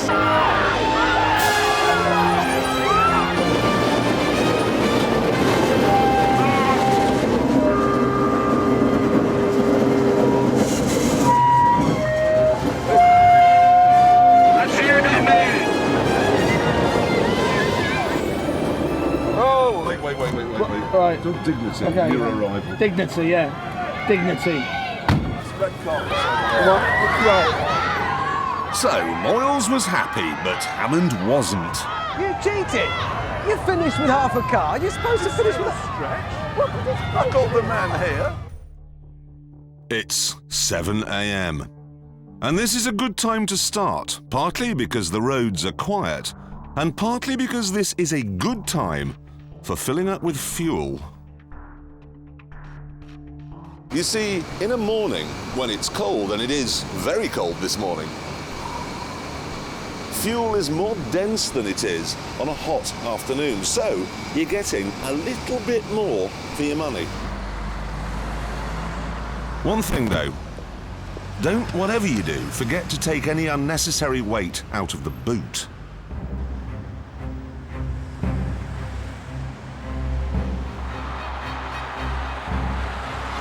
Right, I've got 19.8 gallons in the tank and a journey of 800 miles ahead of me. That means averaging 40.4 miles to the gallon. A tall order in a car as powerful as this. Even Audi say that what I'm attempting to do is impossible. They say this car will only do 37 miles to the gallon and that I won't make it back. There are one or two things I can do to help though. You have to make sure the car cuts as smooth a hole as possible in the air. Driving with the window down, for instance, increases fuel consumption by 5%. And to make matters worse, you can't use the air conditioning either, because that does even more damage. In a Honda Civic, for instance, if you get 36 miles to the gallon normally, you turn the aircon on, that drops to 30 miles to the gallon. You lose 6 mpg. In fact, you shouldn't use any electrical gadgets unless it's absolutely necessary. The heated rear window's a complete no-no, and heated seats? Forget it. Happily, the radio uses such a small amount of power that I can use that, but surveys have shown that fast, aggressive music causes drivers to grow lead feet. So thrash metal doesn't just hurt your ears, it damages your wallet as well. On this journey then, it'll be Radio 2 all the way. It's amazing how much thinking and concentrating you have to do to drive economically. You've got to think, is that guy going to pull out? I've got to match my speed to him, lifting off. You must never, ever brake. Ever, ever touch the brakes. Ever. If people concentrated this hard to drive fast, no one would ever crash. Ever.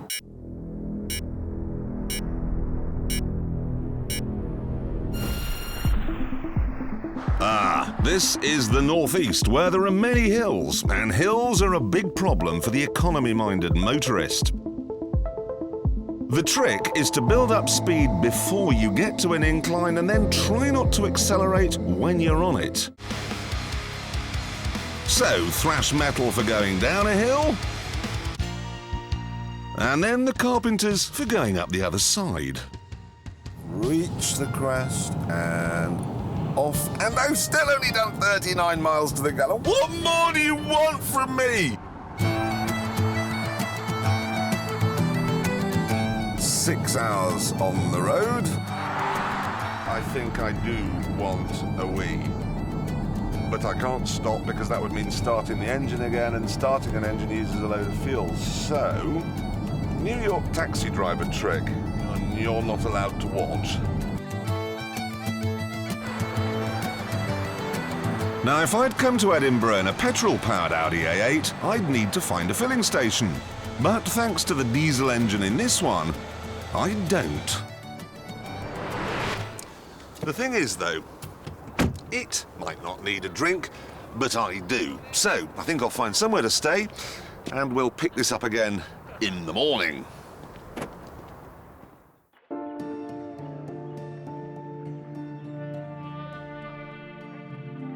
Time, I think, for a status report, and the news isn't good. We know it to be 400 miles back to London, and if we look at the trip computer, it tells me that I will run out of diesel in 340 miles. I can take some comfort from the good old-fashioned fuel gauge, which says I have half a tank. Good, half a tank to get here, therefore half a tank to get back. Except I didn't use half a tank getting here. I used half a tank plus the amount that was in the fuel filler pipe thing. And that was probably half a gallon. That's 23 miles. 23 miles that I don't have on the return leg. I think I'm going to wind up on a hard shoulder. Well, we'll find out later on whether I make it back or whether I have to use a tow truck.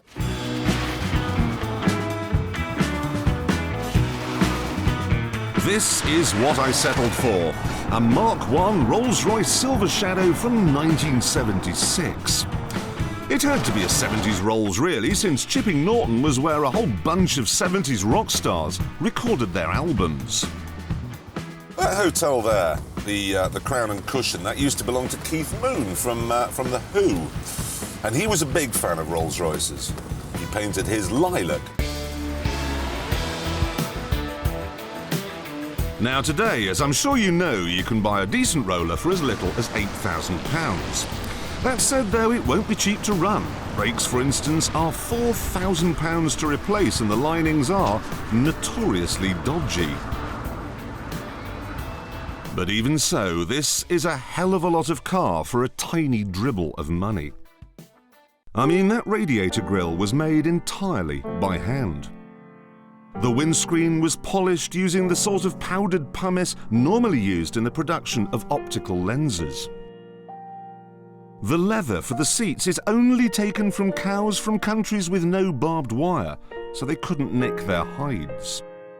And it's not as old-fashioned as you might think. Its 6¾ litre all-aluminium V8 is still being used today in the Bentley Anage. Quite a car then, and the great thing is that I didn't pay £8,000 for it, I paid £2,500 for it. Now, obviously, there are one or two problems that need clearing up, first of all. The leaky radiator is only the start of it, because the bodywork and trim carry nearly 30 years of wear and tear. The thing is, though, I reckon most of these problems can be sorted out using some of the polishers and waxers and indeed machinery that you can get these days from shops and the interweb. A couple of hours and I reckon I can have this car gleaming and ready for its important civic function. First, attack the grime with a power hose, but avoid those which are just too powerful. Ouch! Then it's time for the shampooing. This is a very good way of passing the time. You don't like your children and they don't like you. For the polish, I'd push the boot out, going for some American stuff, which costs £6,000 a pot. They actually say it's made of such pure wax from such a pure tree in Birmingham or Brazil, it's edible. Only the Americans would invent a car polish that you can eat. Oh. Tastes of car polish. So far, everything was going well, but then it was time for the job I feared most, the bodywork. Look at the join I've got. Look at that join. They're really going to think, those guys from Top Gear, they've really made an effort. They're going to be pretty impressed, I think, when we finish this. See, what I'm doing is I'm matching the curve of the flared wheel arch there. Can you see? Now, the man in the shop said he didn't have any Rolls-Royce silver paint, but he said that because BMW now own Rolls-Royce, this BMW Arctic Silver would do the job and it would match especially when it's dried. That's better, look. Oh, yes. I'll just let that dry, and that's perfect.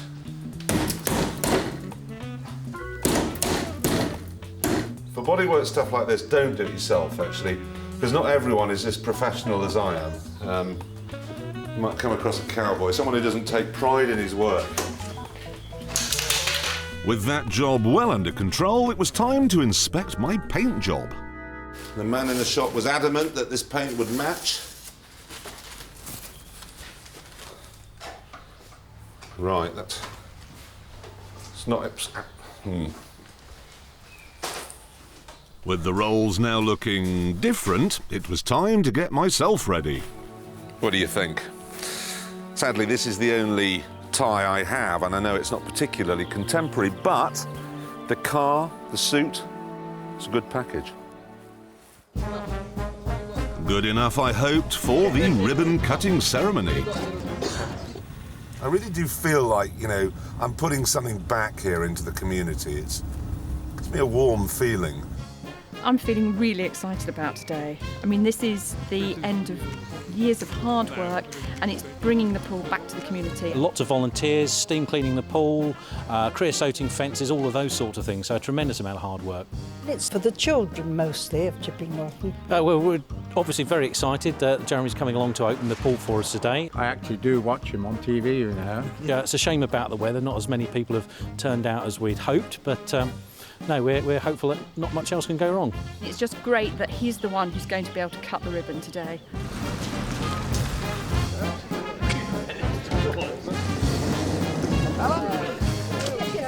Just that, what's that bloke doing with a pair of scissors? Don't need those. Hello!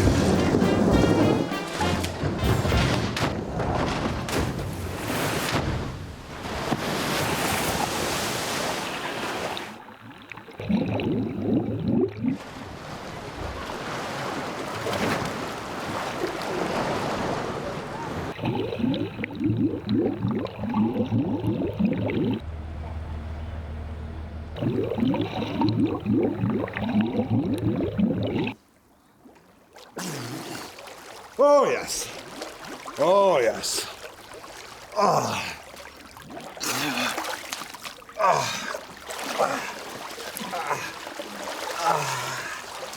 Right. I declare this pool open. You're going to have to get that out there, though, mate. Some kid could really hurt themselves on it. OK. Right, who do I see about my cheque?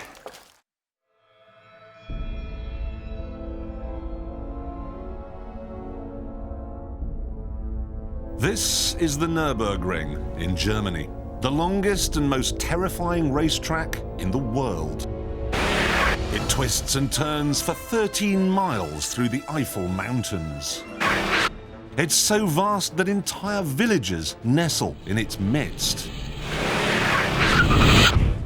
The Top Gear test track has 8 corners. Silverstone, which is a big Grand Prix circuit, has 12 corners. The Nürburgring has 147 corners. Over the years, this track has claimed more than 200 lives.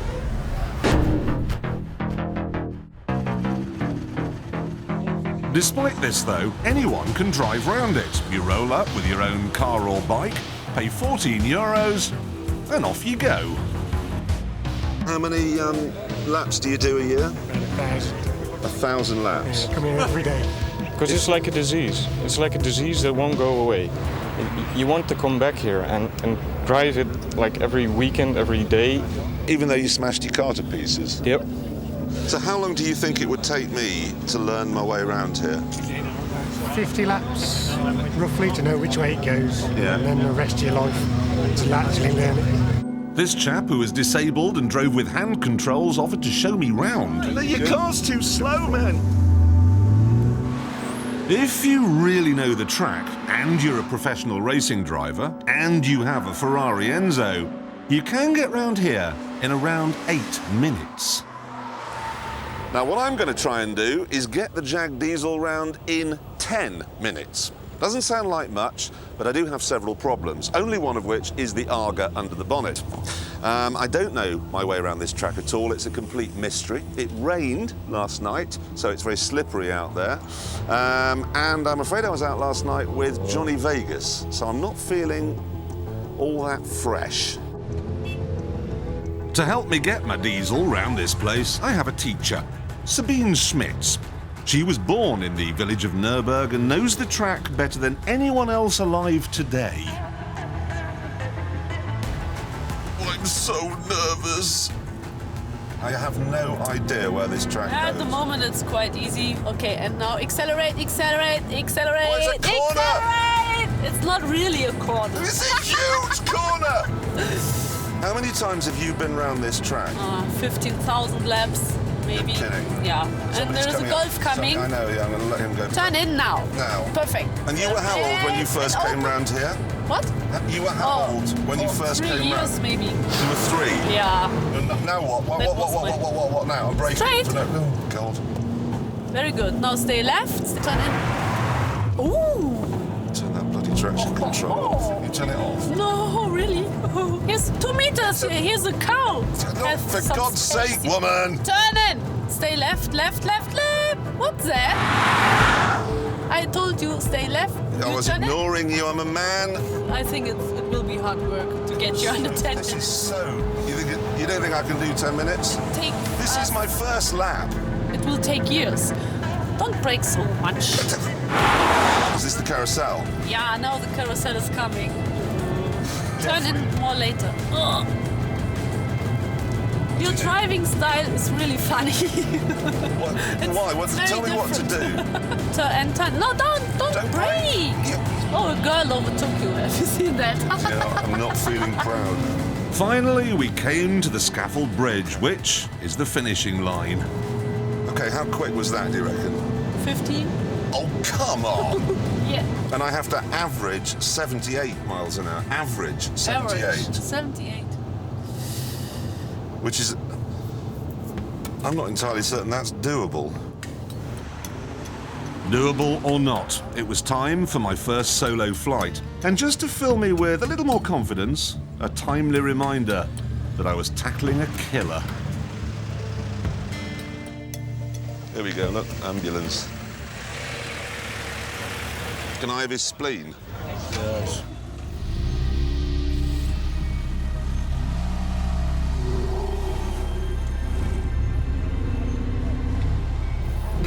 Right, coming up to the start.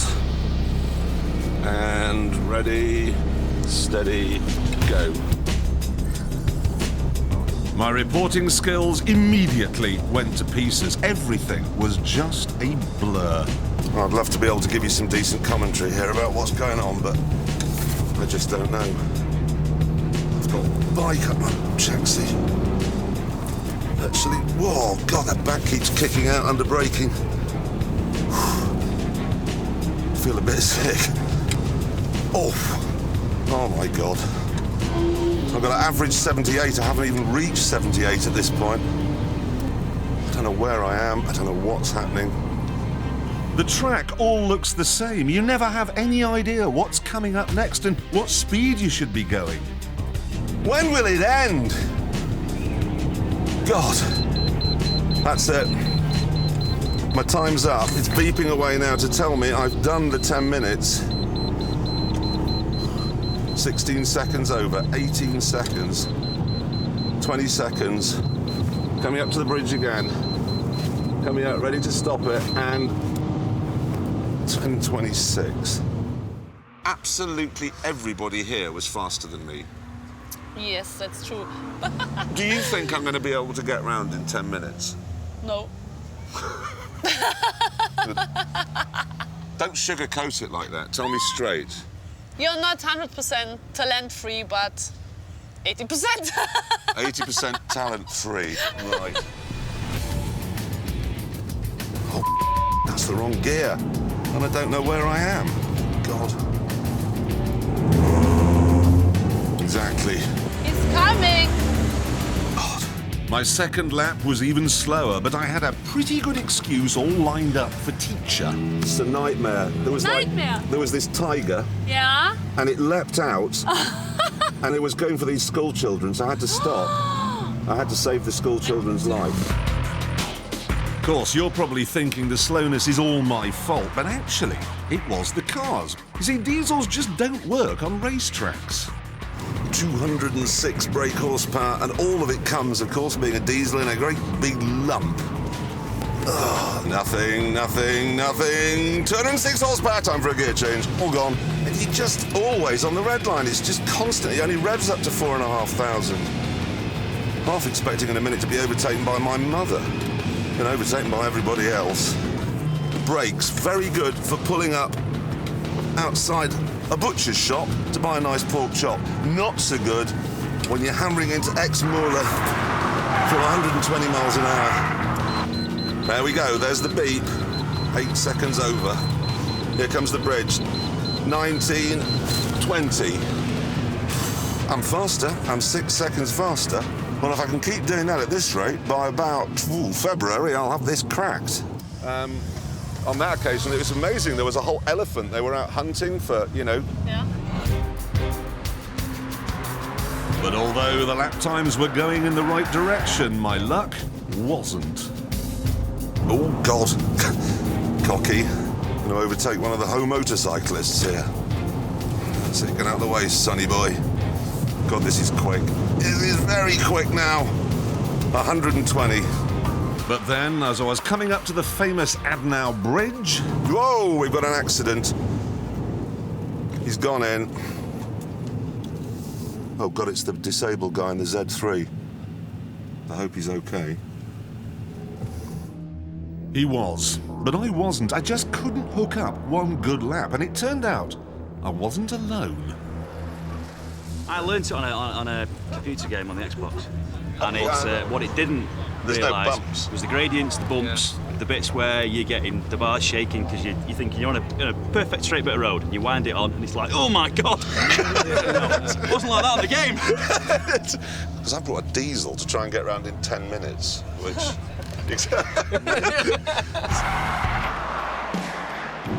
As the sun was setting on the final lap of the day, though, it looked like I'd make it. This was a hot one. This is the trouble. You start to get cocky. You start to think you might know it. Get out of the way, bikes! Get a car and some proper clothes, for God's sake. I'm a man on a mission here. The trouble was that after just one day, I didn't know it at all. I'm off the road. I'm off the bloody road. Whoa, yes, but I'm back on again. Oh, God, look at this Golf. Look at the state of this Golf. I think there's a guy who lives here. God, that was quick through there. 110 miles an hour through that bit. Despite the off, despite being overtaken by a Golf, I was still on for a good time. But then, disaster. It's gone. I've got no power, I've got no drive. Restricted performance. Got an engine management problem. I really, really thought I was going to crack it on this lap. Why have you broken down? Why won't you work?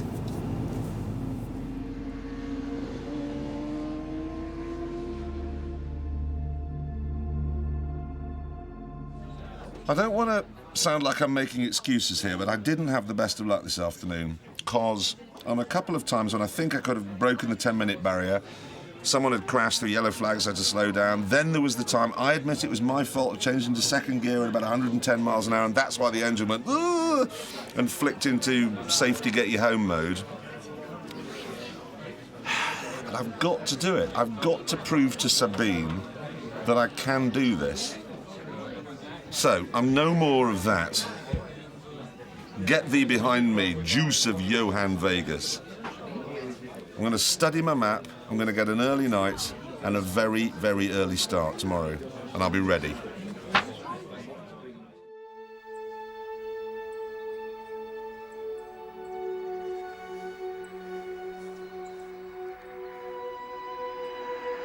Unfortunately, in the morning, the weather was terrible. I decided to go out anyway and see what I could learn, but all I learned was, when it's wet, avoid the curbs.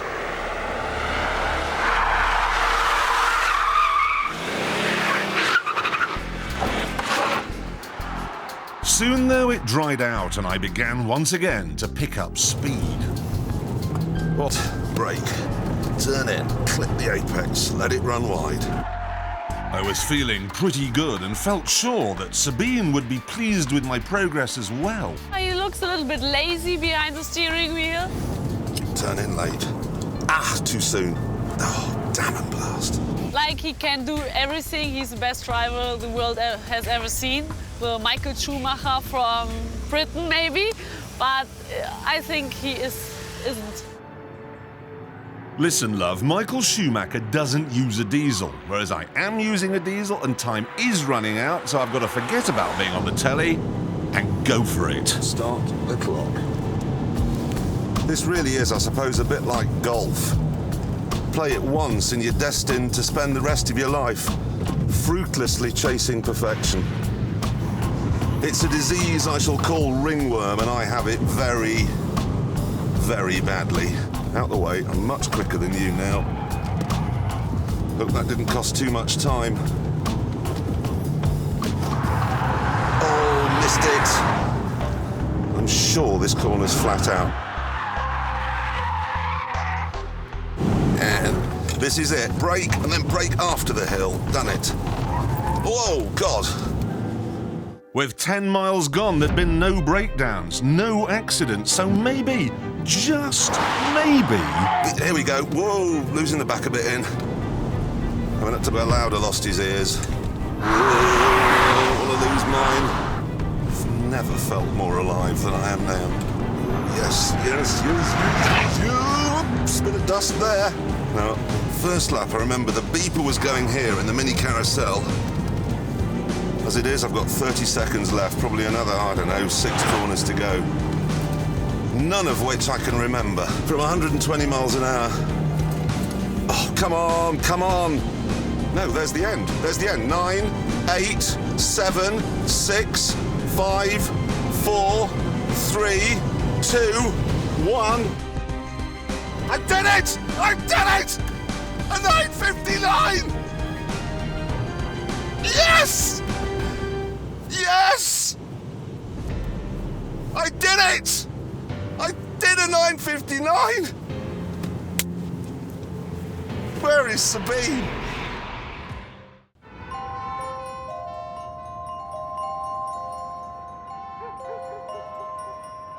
This, however, might just be enough to get you out of bed before the dawn.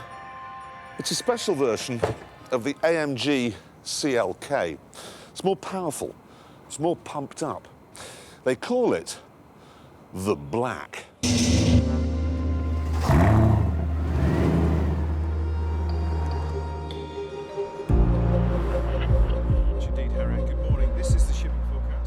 This is brilliant. No phone, no kids, no interruptions. It's just me in my little metal shell. Time to think, time to work stuff out. Small wonder crabs are so wise. And this really is an ideal car for when it's 4 in the morning and you've got the whole 400,000-mile British road network all to yourself. What they've done to create this £100,000 monster is remove the rear seats, the electric motors for the front seats, the electric motor for the steering column, the sat-nav, some of the airbags. They fitted carbon fibre door panels and carbon fibre spoilers. And the result of all this weight saving is that it weighs just a little bit more than when they started.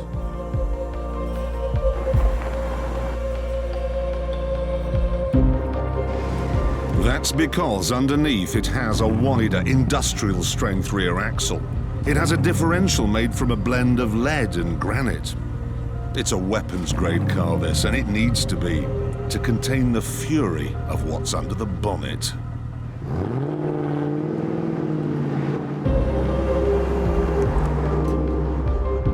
There's so much fury, in fact, that if you were to unleash it all, pretty soon you'd be very far from home.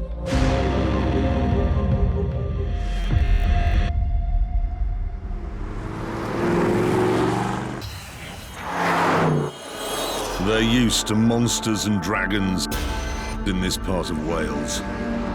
But I bet they've never heard one that sounds like this.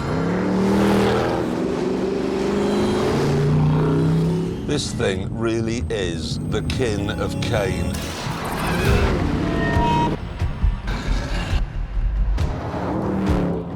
The standard 6.2-litre engine that Mercedes uses in its AMG models is already bonkers enough. If it had a tongue, it would go around licking windows. But in this, they fiddled with the electronics and the exhaust, and the result is a dollop of full-bore savagery.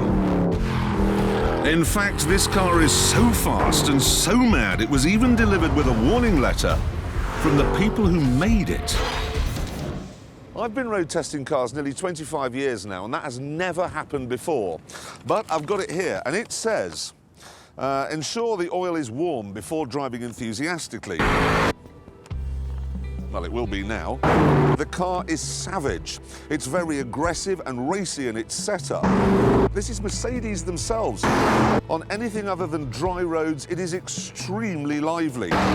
Quite tail-happy, even under partial throttle. The traction control must stay on. Sounds dangerous.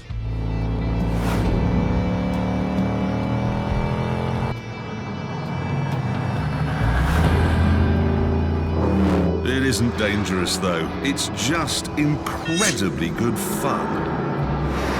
I thought it was going to be like a BMW M3, but it's in a completely different league. It's just so much more noisy and powerful and exciting. It even slows down more violently, thanks to its carbon brakes. I only had 3 hours sleep last night, but I have never felt more awake than this. It's like a Saturn V rocket. Whoa! I've often wondered why they call these the Black Mountains. Because they're not black, they're sort of green and brown. Now I know, though, they were named for this car.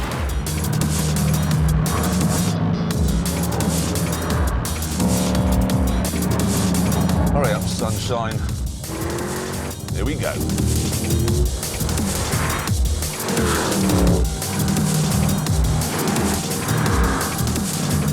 Christ, it's fast.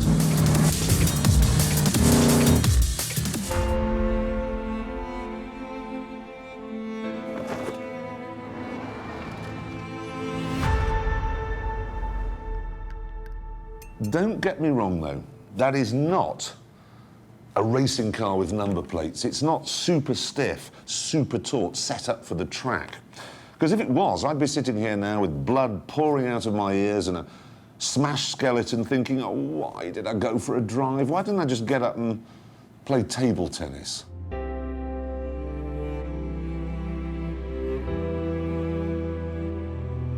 Even though it has a racing car's flared wheel arches, and even though some of the luxuries are gone, it still has an automatic gearbox.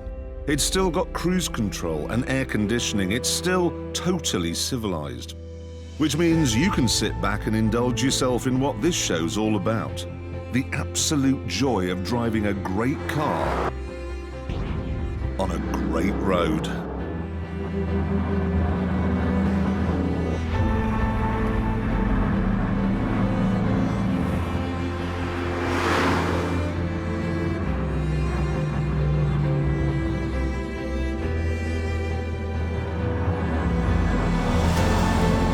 What the Black does then is blend genuine, red-eyed supercar madness with drip-dry, everyday practicality.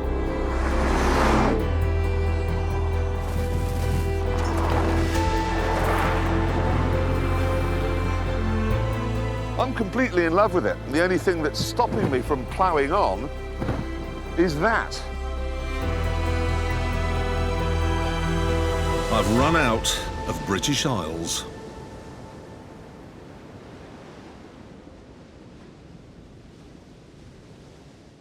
Earlier on in the show, I was attempting to get from London to Edinburgh and then back to London again in a V8 twin-turbo Audi diesel. We left the action in Edinburgh with the trip computer saying I was going to run out, because I'm going to do it in a single tank, I was going to run out 60 miles north of London. Now you're probably thinking, what is the big deal? I mean, if you fail, if you run out, it's not like you're going to skip off the Earth's atmosphere and be lost in space forever. That's true. But I will wind up on the hard shoulder. And A, that's illegal, driving on a motorway knowing that you're going to have to stop. And B, you can't just fill up a diesel engine from a little can and then set off again. You have to bleed the whole system. And do you think I want to do that on a hard shoulder after an 800-mile drive? That is why I really want to make it. Really want to make it.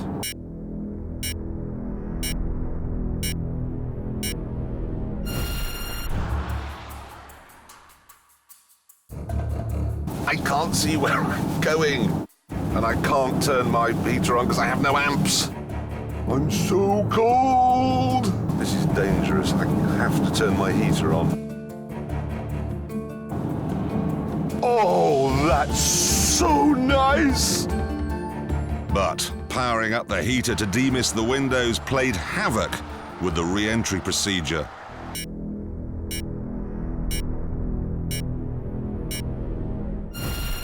This is North Yorkshire, and that fuel gauge is now as near as makes no difference really into the red. I have to average 40.4 miles to the gallon, but since I left Edinburgh, well, I've only averaged 35 miles to the gallon. And that's nowhere near enough, just nowhere near enough.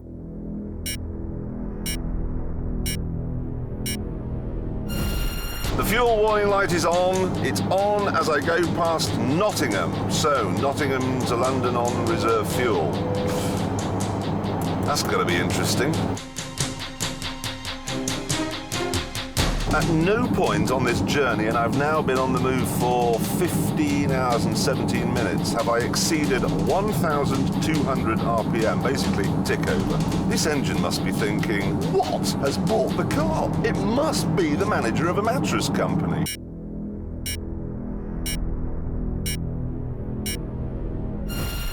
But despite the careful driving, the trip computer still said I was going to miss London by 35 miles.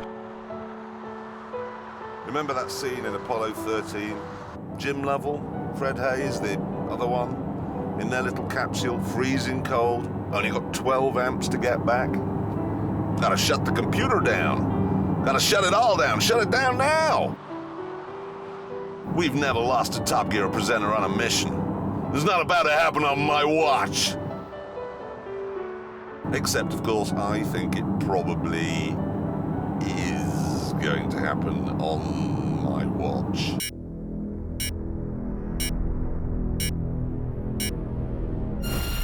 Right, it's 45 miles to get back to the petrol station where we started, and I have hit a traffic jam. The computer's saying I've got 10 miles to go before I run out. The fuel gauge is off the bottom now. Things, I'm afraid, at this point, just outside Milton Keynes, they look bleak. So it's time really to do what they always do in Hollywood disaster films, and that's reach for a photograph of my children. As my kids. Tell them I love them. If I don't make it back, tell them I love them so much. We're moving again. We're picking up speed. I'm up to 40 miles an hour. Come on. Yes, yes. I'm gonna make it. I've been told to expect a misfire before the engine actually stops. This is a sort of last-minute warning, an electronic kind of interference to say you really have got to stop and put some fuel in now. But still, I don't have this misfire.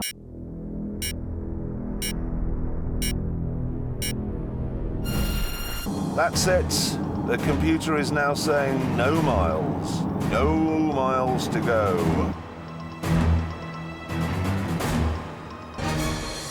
What is this thing running on? Every single dial and readout on my entire spacecraft car is telling me I'm out. That's it. That was a cough.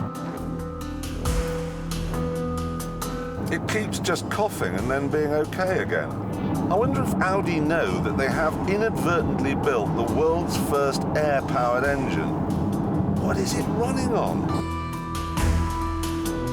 I can hear the fuel pump. A very, very, very faint whine. You can just hear it kind of sucking on nothing.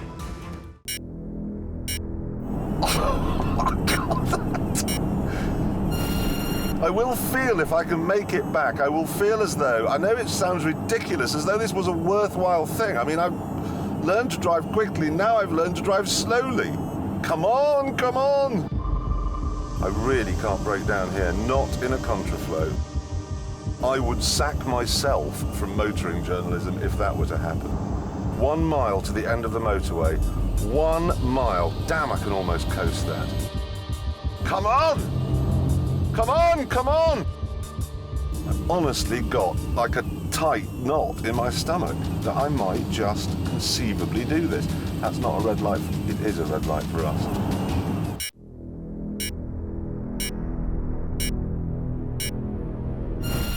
Holy mother of God, I can see the garage.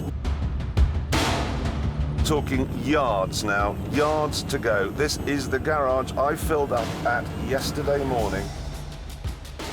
That, ladies and gentlemen, is how we do that. This car has gone from London to Edinburgh and back again with a V8 engine on 1 tank of fuel.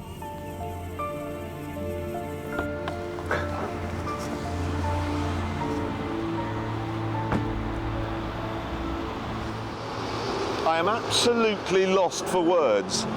That is one astonishing car. I know Hammond and May think my 928 Porsche is a bit dull, but for one very good reason, it isn't dull to me.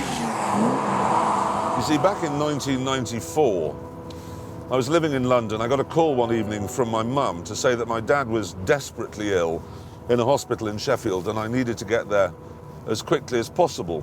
I'd just taken a chicken out of the oven and I thought, well, I'll take that for my mum because she won't have eaten. Ran outside and I had a 928 on test that week. And when I arrived in Sheffield, the chicken was still warm and my dad was still alive. In fact, he died half an hour later. And the truth is, if I hadn't have been driving a car which could sit quite happily at 170 miles an hour, I wouldn't have had the opportunity to say goodbye to my dad. So as far as I'm concerned, the 928 is all right.